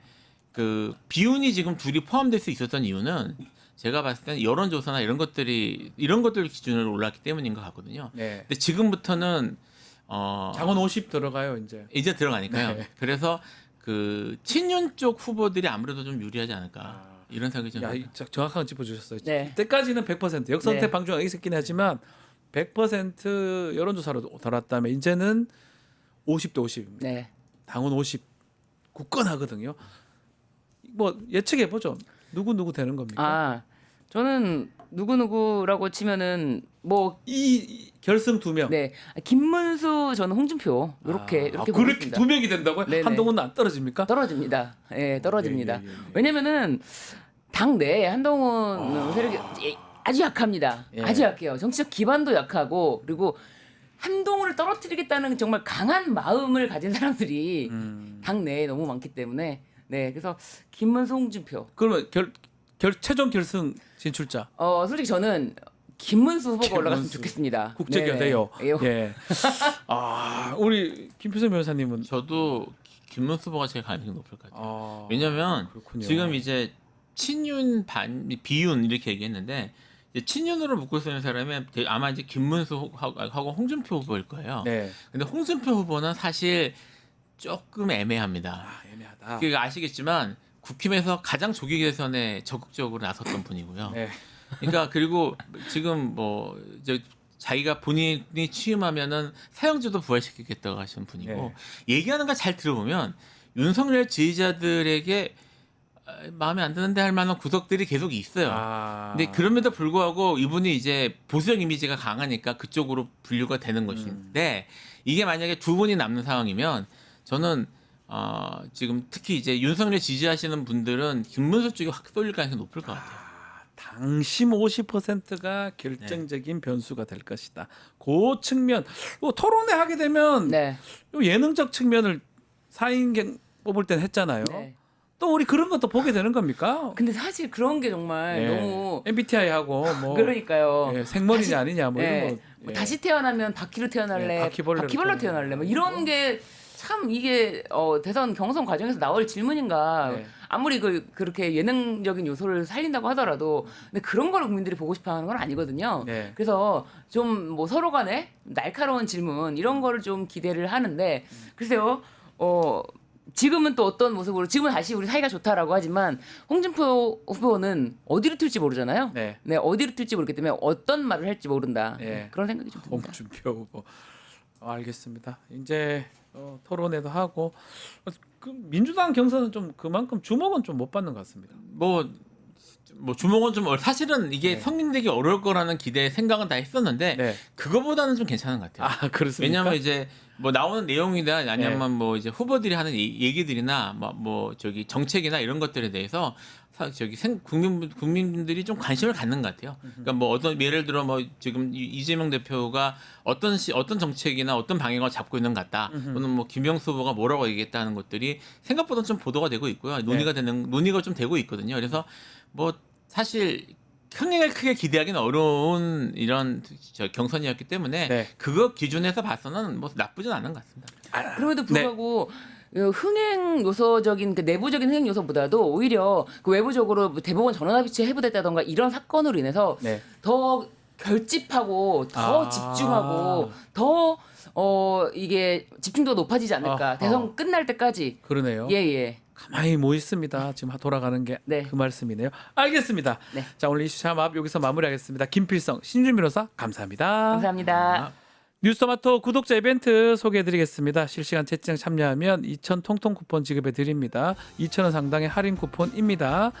실시간 채팅에 한 번만 붙여넣기 하시면 되고요. 댓글 달면 5,000 통통 쿠폰까지 드리겠습니다. 자, 이어서 뉴스인사 프라임 진행이 되니까요. 쇼미더 민심 코너입니다. 어디 가지 마시고 조금만 기다리십시오.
한 발 더 들어가는 고품격 시사대담 뉴스 인사 프라임 시작해 보겠습니다. 목요일 쇼미더 민심입니다. 민심 쏙쏙들이 들여다보겠습니다. 윤희웅 대표님 또 박영식 정치시사 에디터 두 분 함께합니다. 안녕하십니까? 네, 반갑습니다. 자, 개요 짧게 소개해드리면요. 리얼미터가 에너지경제신문 의뢰로 지난 16일, 18일 전국 18세 이상 유권자 504명 대상으로 조사한 내용이고요. 1,504명. 아, 죄송합니다. 1,504명입니다. 40명이면 상당히 신뢰도가 높을 수 있는데요. 1,504명입니다. 95% 신뢰 수준, 표본 오차 플러스 마이너스 2.5% 포인트입니다. 자, 무선 자동응답 방식이고 응답률이 6.6%입니다. 자, 박영식 에디터가 조사 표집 성향 네. 먼저 살펴주시면 좋을 것 예, 같아요. 1,504명 중에요. 진보가 352명이고요. 중도가 632명이고 보수가 412명이었습니다. 네, 일단 대선 6월 3일 날 치러지는데요. 어떤 결과가 나올지 기대하는 조사를 했는데 어떤 결과가 나왔습니까? 예, 정권 교체나 정권 연장이냐 이제 이 결론인데요. 중요하죠, 이거. 예. 차기 대선 집권 세력에 대한 선호도 조사 결과를 보면 야권의 정권 교체가 59.9%로 더 우위에 놓여 있습니다. 네. 다만 범여권의 정권 연장도 34.3%의 지지를 보였고요. 잘 모르겠다가 5.8%로 보였는데 이 조사에서는 어쨌든 3월 첫째 주부터 시작해가지고 4월 셋째 주에 이르기까지 지금 계속해서 정권 교체와 정권 교체와 연장 사이의 어떤 간극이 점점 더 지금 벌어지고 그러니까요. 있는 것을 여러분들 그래프상으로도 확인하실 수 있습니다. 어떨 때는 확 붙었을 때도 있는데 지금은 좀 격차가 벌어지고 있다고 봐야 되겠죠? 근데 지난 뭐 1월 예. 같은 경우에 1월, 2월 같은 경우에 상당히 이제 좁혀졌고 예. 겹쳐졌던 상황, 경쟁 구도가 만들어졌던 상황인데 그 이후에는 전반적으로 지금 추세가 정권 교체 흐름들이 높았고 네. 최근에 한 5% 포인트 가량 이제 더 격차가 벌어진 상황. 벌어진 상황들이 이제 여러 조사에서 확인이 되고 있는 그런 측면이 있습니다. 그래서 예. 지금 어쨌든 왜냐면 캠페인이 선거가 시작됐는데 그렇죠. 사실 제가 봤을 때 선거 운동이라고 할 수 있는 캠페인이라고 할 수 있는 건 지금 이제 사실 야당만 하고 있는 거예요. 여당은 이제 내부에서 지금 탄핵에 대한 입장 정리마저 안 돼 있는 그런 상황이니까 경선하고 있긴 하지만 예, 네. 그 효과가 지금 최근에 격차가 벌어진 데 영향을 주고 있다고 할 수 있겠습니다. 자, 그리고 각 당별로 어떤 후보가 최종 대선 후보가 돼야 되냐 이 조사도 좀 해봤는데 이제 민주당부터 한번 살펴볼까요? 네, 이제 민주당의 네. 후보 적합도를 보겠습니다. 이 이재명 대표가 굉장히 높은 비율을 좀 차지하고 있긴 하거든요. 아 근데 저거 지금 보면 예. 더불어민주당이 했을 때하고 전체가 했을 때 차이가 좀 나긴 하네요. 그렇죠. 그러니까 전체는 53.4%인데 네. 더불어민주당 지지층과 무당층을 이제 더해서 살펴보면 82.9%까지 올라가고요. 뒤따르는 후보들은 양쪽 다 어쨌든 이재명 후보에게 큰 차이를 좀 보이고 있습니다. 네. 김동연 후보가 17.3%, 김경수 후보가 5.7%, 기타 인물 4.1, 없음이 15.2, 잘 모름이 4.3으로 되어 있는데 어쨌든 여기서 두각을 드러내고 있는 대목은 더불어민주당 지지층과 무당층 놓고 봤을 때 82.9%라는 굉장히 높은 수치를 기록하고 있다는 지금 점입니다. 경선하고 있고 뭐 90%에 가까운 지금 득표율을 이재명 후보가 좀 얻고 있는데 요런 여론조사하고도 좀 맥을 같이 하는 것 같아요. 맞습니다. 지금 이제 이 조사에서 예. 어떤 분들은 왜 전체 조사에서는 한 절반 수준인데 민주당 지지층과 무당층에서는 또 이렇게 높으냐. 근데 전체 결과에서는 많이 말씀드렸지만 국민의힘 지지자들도 응답을 하기 때문에 그러니까요. 이제 이재명 후보를 선택을 안 하는 것이죠. 그럼 다른 약체 후보를 선택하거나 없다라고 하는 응답을 선택을 하게 되니까 그러니까요. 낮게 나오는 것인데 민주당 지지층과 무당층만 했을 때는 상당히 높아지는데 민주당 지지층만 했을 때는 거의 90에 가까워요. 예. 예. 그래서 지금 이제 여론조사에서는 모르는 응답이 있잖아요. 그거를 빼면 좀씩 올라갈 거 아니에요. 그 더 올라갈. 그러니까 네, 90%. 그러니까 지금 이제 경선에서 득표율 막 그 정도 수준으로 확인되고 있는 것이라고 할 수 있겠고요. 사실 이제 그 오른쪽에 있는 그래프들 간의 격차가 이제 의미가 있는 거잖아요. 그렇죠. 이제 1위 후보와 2, 3위 후보 간에. 그러니까 사실 이 정도니까 룰 논쟁이 있잖아요.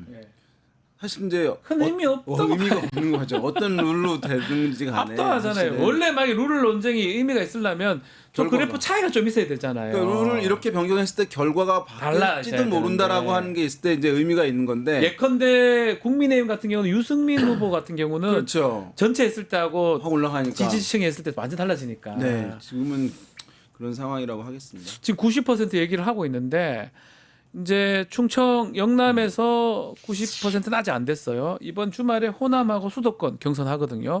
어떻게 예상하십니까? 저는 뭐 90%에 가까운 90%를 넘을지 안 넘을지에 대한 것은 제가 좀 조심스럽긴 합니다만은 90%에 가까운 득표를 그대로 기록할 거라고 보고요.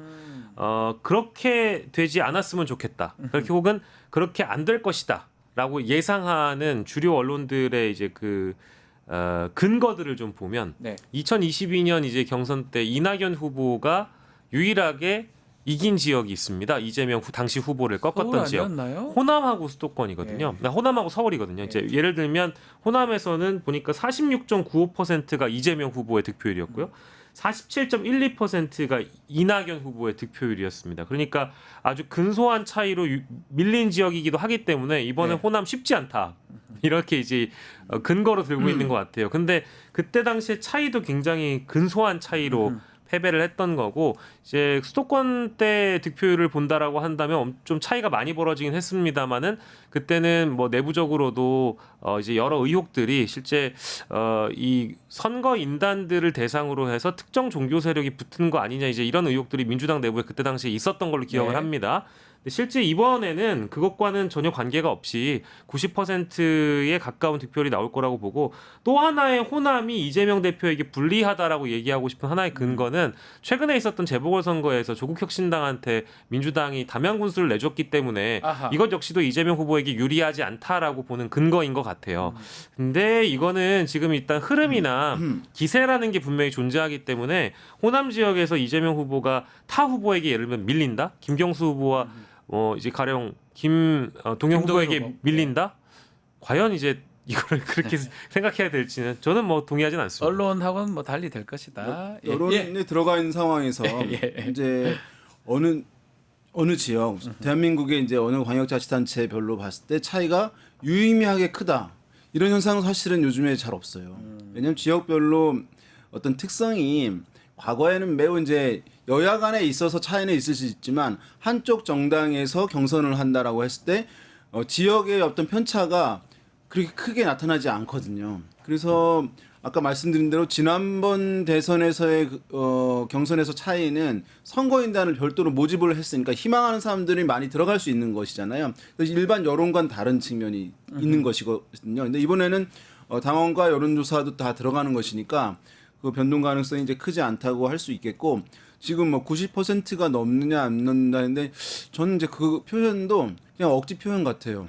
왜냐면 이제 80이나 90이나 또는 95나 이게 사실 의미 있는 건 아니거든요. 근데 그러네요. 그러고 보니까 뭐 꼭 100%는 넘지 그렇지. 그러니까 그 의미 없는 얘기네요. 90 뭐 이게 뭔 의미가 있어요? 89랑 91이랑 뭔 차이입니까? 뭔 차이입니까? 네, 만약에 85% 이렇게 나오면 역시 호남 민심은 이재명에게 후하지 않다. 이제 이게 이런 게 또 나올 것 같아요. 가령 뭐 이제 50% 과반을 간 넘겼다. 뭐 이랬다면 이제 얘기할 수 있을 텐데. 그래서 80이나 90이나 워낙 이제 뭔가를 의미 있는 거를 이제 기사나 이제 이런 걸 하기 힘든 상황이니까 이제 이렇게 얘기를 하는 것 같아요. 그렇습니다. 자, 국민의힘도 살펴보겠습니다. 일단 요거는 컷오프 되기 전에 진행된 내용이긴 한데요. 네. 결과 좀 소개해 주십시오. 네, 국민의힘 후보 적합도 말씀 주신 것처럼 네. 컷오프 되기 전 조사입니다. 네. 이제 빨간색 막대가 이 리얼미터 조사 저희가 소개해 드릴 내용이고요. 예. 그 분홍색은 국민의힘 지지층 더하기 무당층과 관련된 내용인 거 참고로 보시면 되겠습니다. 일단은 빨간 막대부터 보면 국민의힘 후보 적합도 김문수 후보 18.6%, 한동훈 14.9%, 홍준표 12.4%, 안철수 후보 9.6%, 나경원 후보 6.4%, 유정복 후보 2.3%, 양향자 2.2%, 이철우 1.1%, 기타 5.7%, 없음이 여기는 좀 높습니다.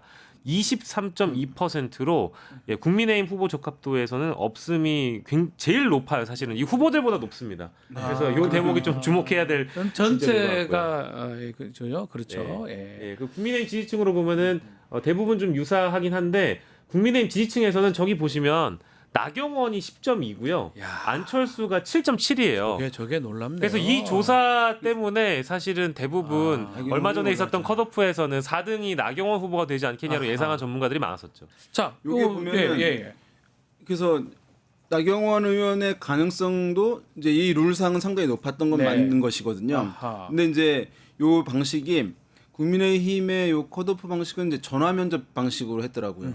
전화 면접 사람 면접원이 하게 되면 무당층 비율이 커져요. 왜냐하면 사람 면접원이 하면 정치에 관심이 좀 덜한 분들도 끝까지 응답 미안하니까 그렇죠. 참여했을 때 끊죠. 많아지거든요. ARS 방식으로 했을 때는 이 무당층 비율이 국민의힘 지지층에 비해서 현저히 낮아요. 근데 조사를 자세히 보게 되면 국민의힘 지지층에서는 나경원 의원이 안철수 의원보다 월등히 높고 무당층에서는 안철수 의원이 나경원 의원보다 월등히 높아요. 근데 이 ARS 방식으로 했을 때 무당층 비율이 매우 낮은 거죠. 왜냐하면 정치에 관심이 많은 분들이 ARS에 응답하니까. 그래서 그것만 놓고 봤을 때는 나경원 의원이 되겠다라고 하는 것들이 합리적인 분석이라고 할 수 있는데 사람 면접원 방식으로 조사가 이루어졌단 말이죠. 그러면 무당층 비율이 국민의힘 지지층만큼 커지는 거예요. 그러네요. 거기서 안철수 이제 의원이 뭐 탄핵에 대해서 이제 찬성하고 뭐 이제 이런 흐름도 있잖아요. 그 무당층은 중도에 가깝기 때문에 거기에 호응하는 분들이 있는 거예요. 그래서 막판에 이렇게 이제 좀 변화가 있었다라고 보시는 게 좋을 것 같습니다. 무당층이 안철수를 끌어왔을 것이다 이렇게 짚어주신 것 같습니다. 여기 여론조사 보면 또 그대로 사실 나와요. 보면 나오죠. 어쨌든 간에 결국 탄핵 찬성 2명, 반대 2명 경선이 가는데 가장 눈에 띄는 게 이제 나경원 후보를 지지했던 사람들 그 표가 어디로 가냐 이게 좀 눈에 띌 것 같아요 앞으로. 그러니까 뭐 나경원 후보 지지하시던 분들은 사실 죄다 김문수 후보 아니면 홍준표 후보로 가는 게 당연한 거 아니겠습니까? 그럴 것 같은 느낌이 들죠. 그러니까 이게 누가 그런 재밌는 표현을 하더라고요. 그러니까 나경원 후보가 떨어진 이유는 저 후보군에 탄핵 반대파에 김문수는 윤석열을 마신 사람이고 홍준표는 윤석열로 씻고 있는 사람이다. 근데 나경원은 윤석열로 묻어 있는 사람이다. 이렇게 살짝 묻은 사람이기 때문에 모든 표심이 홍준표와 김문수로 들어갈 뿐이지 나경원이 그래 상대적으로 손해를 많이 봤다. 이제 표현을 많이 해주시는데 저는 뭐 동의합니다. 그렇기 때문에 이번에도 어쨌든 나경원 후보가 빠지면서 기존에 있던 효과를 김문수, 홍준표 후보가 다 가져갈 텐데 다만 여론조사의 흐름으로 본다면 한 2주 전부터 나왔던 조사를 다 대체적으로 다 보잖아요. 김문수 후보가 대체적으로 여론조사가 하락세로 네. 지금 가고 있는 상황이라서 이미 또 홍준표 후보는 이런 내용들을 잘 알고 있기 때문에 최근에 언론 인터뷰를 보면 나경원 후보를 어쨌든 캠프에 들이겠다 이렇게 지금 선언을 한 바 있잖아요. 이제 그런 걸 들은 것 본다면 같아요. 드렸던 이미 걸로 알고 있습니다. 이미 들었다면은 뭐 더 이제 효과가 배가 될 거라고 봐서 홍준표 후보 쪽으로 쏠릴 가능성이 더 높겠죠. 네. 일단은 지금 이제 나경원 의원 대신 안철수 의원이 들어오는 것에 대해서 가장 아쉬워하는 분은 한동훈 전 대표겠죠. 아, 예. 2대2 안 되고 3대1 되면 본인은 결선 갈 가능성이 그 높은데. 기류들을 독점할 수 있었던 것인데 이제 안철수 의원과 나눠 가져야 되잖아요. 네. 그러니까 탄핵에 대해서 이제 탄핵에 대해서 찬성했던 이제 그 기류 보수층이나 중도층에 그런 이제 게 있겠고 지금 이제 앞으로 경선을 보게 된다면 지금까지 이제 4명으로 컷오프하고 이제 2명으로 또 컷오프 되는 거잖아요. 그렇죠. 4명까지는 뭐가 쟁점이었냐? 윤석열 대통령과의 관계가 어떠냐? 입장이 뭐냐라고 하는 것이 쟁점인 거예요. 이제 나 친해? 아니면 뭐 탄핵 찬성에 반대해? 근데 이제 지금부터 2명으로 추려질 때까지는 그거는 이제 논의가 아마 줄어들 것으로 보이고 밖에 있는 한동훈 권한대행 등 외부 사람과 너 단일화 할 거야 말 거야. 요거 예. 이제 그래서 당원들 같은 경우는 누구 딱 한 명을 배타적으로 지지하기보다는 우리 당이 이길 만한 사람, 그러니까 승리할 만한 인물이라고 한다면은 당원들은 아마 그 사람을 선택할 거 아니에요. 그렇죠. 근데 어떤 사람이 저는 단일화를 외부 인사들과 전혀 하지 않겠습니다 하면은 지금 그걸로 경쟁 구도를 만들 수가 없으니까 그 사람들은 배제가 되는 거예요. 그래서 지금 이제 캠페인을 잘 보시게 되면 적극적으로 하겠다라고 하는 얘기를 이제 이게 해요. 전략상이에요. 이걸 안 하면 배제되는 거예요 당원들한테. 그렇죠. 네. 당원들이 이제 50%가 새롭게 반영이 되는 거거든요. 지난 사보가 다르게. 그렇죠. 네, 그래서 나 반드시 할 거야. 그리고 이제 이랬거든요. 홍준표 전 시장이 후보가 만약에 최종적으로 됐으면 단일화에 좀 적극 나서지 않을지도 모른다. 네, 그런 분석도 있잖아요. 있었는데 한다고 하잖아요. 예, 지금은. 예, 왜냐하면 표를 더 받을 수 있기 때문에. 그래서 그 흐름으로 이제 가는데 주목되는 거는 한동훈 후보가 어떤 입장을 내세울지.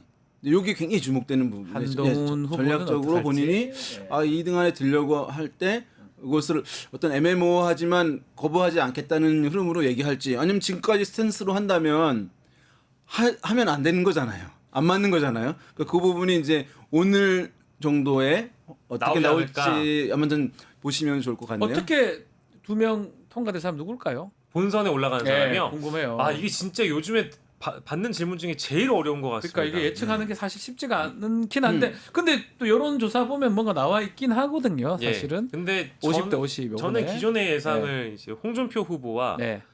한동훈 후보로 압축이 될 거라고 봤어요. 예. 근데 그게 이제 그 근거는 일단 오늘부터 맞수 토론이 시작이 되잖아요. 네. 어제 미디어데이 있었고 각 후보 간에 자신의 대상을 지명한 거를 보면 일단 한동훈 후보가 3번이나 이 1대1 토론에 참여를 하게 됩니다.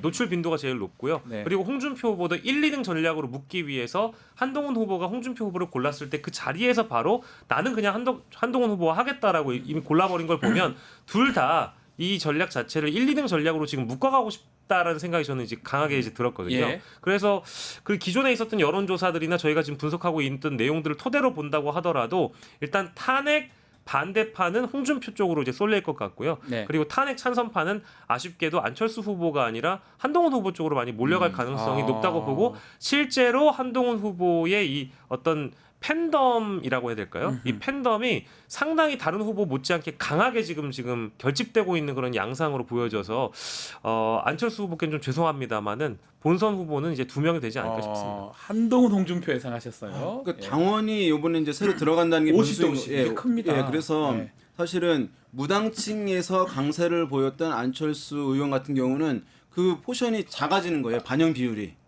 그 전에는 당원인이 안 들어갔고, 그렇죠. 예, 이제 국민의힘 여론조사의 지지자와 무당층만 했으니까 안철수 의원이 이제 강세를 보일 수 있었는데 여기에 이거는 50%로 비율을 줄어들고 새로 50%가 당원이 들어가는 것이니까 당원은 국민의힘 지지자들 중에서도 성향이 센 분들이라고 봐야 되거든요. 네. 예, 그렇게 되면 아마도 이제 탄핵에 대해서 반대했던 사람들 약간 프리미엄을 얻을 가능성은 이제 있다고 보는 게 합리적이긴 해요.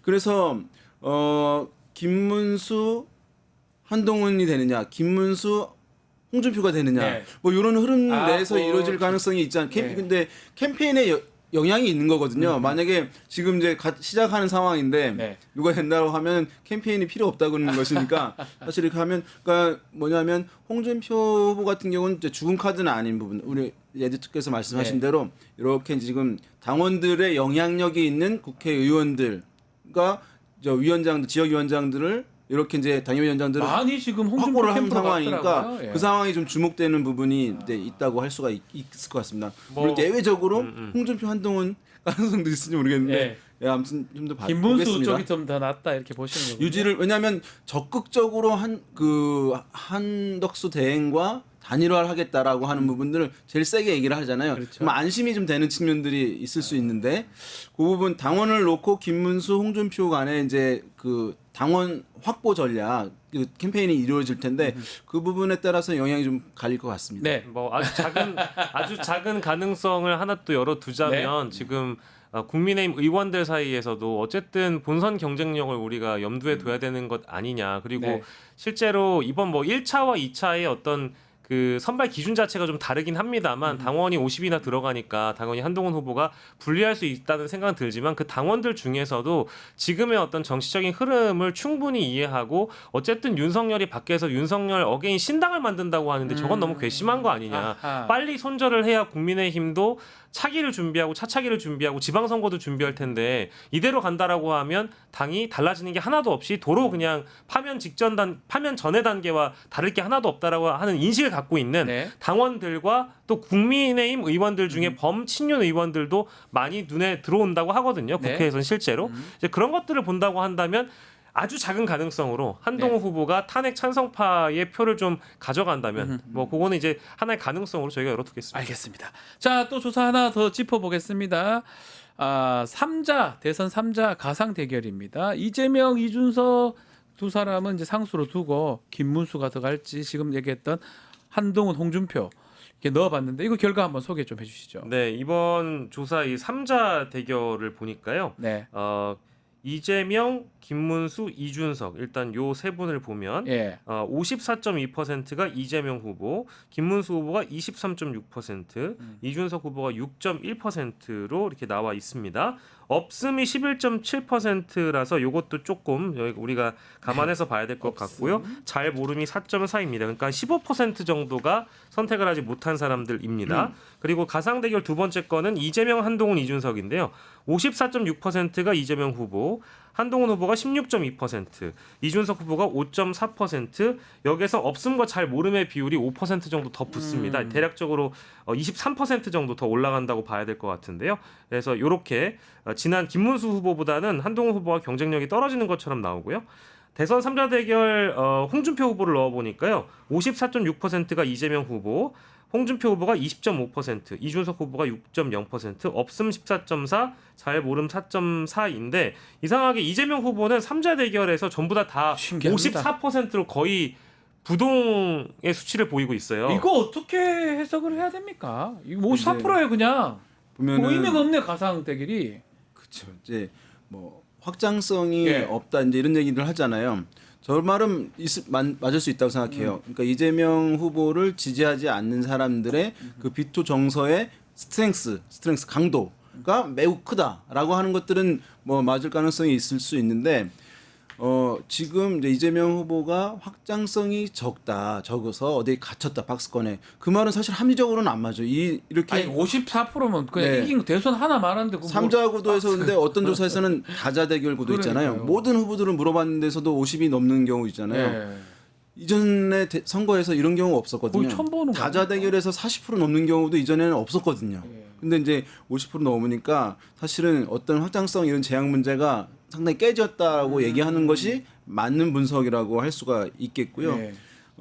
그리고 또 이제 되게 후보들이 하면 실제 득표율은 좀 더 올라가거든요. 모른몽답이 투표에는 없잖아요. 예. 그래서 아마 이제 뭐 이재명 나중에 이제 후보가 보수에서 정해지게 되면 격차는 좀 더 줄어들 수 있다고 생각되긴 하거든요.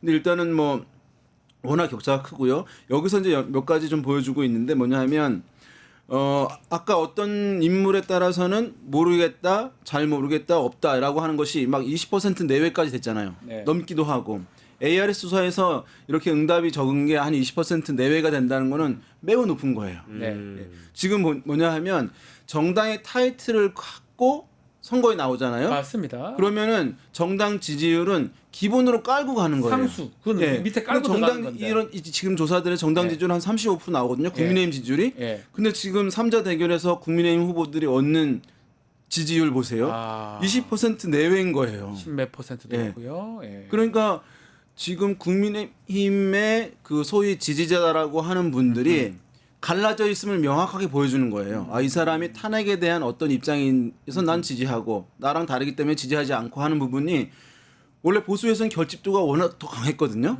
근데 지금은 뚜렷하게 나눠지는 바람에 당의 대표 1인으로 정해진다 하더라도 보수 표들이 또는 국민의힘 지지자들이 한 사람한테 확 이제 쏠려주는 부분들, 몰아주는 부분들이 지금 안 나타나고 있는 상황이 지금 이 조사가 보여주는 이제 중요한 의미 중에 하나라고 할 수 있겠습니다. 그러니까 국민의힘에서는 경선하고 있지만 한 명을 정하는 것도 중요하겠지만 지지자들이라고 하는 분들이 그 한 명의 후보한테로 다 지지가 옮겨갈 수 있는지 여부. 그러니까 경선 과정에서 그런 것도 필요한 것이거든요. 근데 그것이 이제 없고 탄핵에 대한 입장 정리가 당 자체가 아직 잘 제대로 안 돼 있는 그러니까요. 상황이니까 예. 이런 문제가 계속 노정되고 있는 것 같습니다. 한덕수 대행은 지금 빠져 있어요. 근데 이제 마지막 변수 중에 하나가 한덕수가 나오면 조금 판도가 달라집니까? 저는 뭐 일시적으로는 판을 크게 흔들 가능성은 있다고 보는데요. 네. 근데 그것도 일시적일 거라고 봅니다. 네. 왜냐하면 한덕수 권한대행은 사실 이 선거판과 정치판에서 입증이 된 사람이 아니에요. 실제 현실 정치에 뛰어들어서 하루 이틀 정도만 일단 공개 활동을 하다 보면 정치권으로부터 제기되는 여러 의혹들과 언론의 검증이 시작이 될 겁니다. 그래서 네. 여론조사상 드러나는 어떤 이런 기대가 반영된 수치는 아직 박스를 열어보지 않았기 때문에 당연히 이제 그 정도로 여론조사상 반영되는 그 비율 자체가 굉장히 높을 수 있거든요. 지금도 이미 국민의힘 주자들보다 훨씬 더 많이 나온 조사들도 왕왕 보여요. 그렇죠. 그렇기 때문에 실제 출마를 하게 된다라고 하면 뭐 우리가 이제 흔히 얘기하는 이른바 이제 컨벤션 효과 이런 효과도 분명히 있겠죠. 근데 다만 박스를 열고 나서 반기문 시즌2가 될 가능성이 너무 높고 그냥 반기문 시즌2가 될 수나 있을까? 왜냐하면 반기문의 경우에는요. 반기문, 정몽준 그리고 과거의 안철수 이런 경우에는 단일화 카드로 외부에서 거론됐을 때 이 정도의 수치가 아니라 30%를 월등히 상회하는 네. 월등히 높은 수치였단 말이에요. 근데 이 정도밖에 안 되는데 만약에 박스를 연다? 처참하게 무너지거나 깨질 가능성도 일부 있기 때문에 일시적으로 효과가 있을 수 있으나 실제 검증이 되는 국면에서는 결과가 값이 달라질 수 있겠다라고 봅니다. 네. 어쨌든 이제 다른 후보들은 이제 이재명 후보를 내가 확실하게 잡겠습니다. 이제 이거인데 비해서 네. 어쨌든 이제 한덕수 대행 같은 경우는 최근에 이제 뭐 이슈가 되고 있는 경제 상황과 관련한 문제, 한미 관계, 한미 통상 문제에 대해서 얘기를 할 수 있는 인물이니까 아마도 이제 주목도를 이제 받고 있는 것이고 보수에서도 계속 거론하는 것이라고 할 수 있을 텐데 그래서 지금 나와 있는 후보들에 비해서는 뭔가 좀 내용 있는 캠페인을 이제 할 수 있는 측면이 있고 그래서 좀 더 지지율은 좀 높을 거라고 보긴 네. 해요. 다만 이제 그런데 그 격차가 그러면 지금 야당의 유력한 인물 후보인 이재명 후보와의 격차가 경쟁 구도가 만들어질 것이냐 그거는 지금의 사실로 수치로 봤을 때는 그렇게까지는 나오기가 쉽지 않은 거거든요. 그래서 이제 마지막에 와서 혹시 뭐 이준석 후보까지 전체를 우리 흔히 얘기하는 이제 빅텐트. 사실 뭐 빅텐트가 원터치가 아니면은 이게 시간이 많이 걸려서 지금 대선 얼마 안 남았거든요. 아유, 다 됐는데 그다음에 5월 초에 한 일주일이 또 빠지는 거예요. 네. 그러면 실제로 이제 한 달이 채 안 남는 그런 상황인데 이 텐트를 치는 것도 시간이 걸리는데 왜냐면 신뢰관계가 있어야 되거든요. 이게 결론은 뭐냐면 그 지지자들이 합쳐져야 되는 거잖아요. 자기들끼리 이제 빅텐트를 한다 하더라도 지금은 국민의힘 같은 경우는 누구냐에 따라서도 지지가 안 모아지는 상황인데 빅텐트란 이름으로 해서 한다 하더라도 다양한 지지자들이 스펙트럼 있는 지지자들이 그걸로 이제 모아질 것이냐의 문제는 또 다른 문제인 것이기 때문에 저는 이제 그 파괴력이 다른 후보들보다는 나을 것 같은데 뭐 최종적으로 경쟁 구도를 큰 차이가 있을 만들 것이다. 것이냐에 대해서는 좀 회의적입니다. 알겠습니다. 자, 오늘 두 분 말씀은 여기까지 듣겠습니다. 좀 더 민심 윤희욱, 박영식에 대해서 두 분 감사합니다. 고맙습니다. 내일 방송 짧게 소개해드리겠습니다. 최타임 준비되어 있고요. 김종대 또 부승찬 의원의 최강 디펜스 플러스 또 세계화 K도 준비되어 있습니다. 내일도 많은 시청 부탁드리고요. 오늘 방송 여기서 마무리하겠습니다. 시청해주신 여러분 고맙습니다.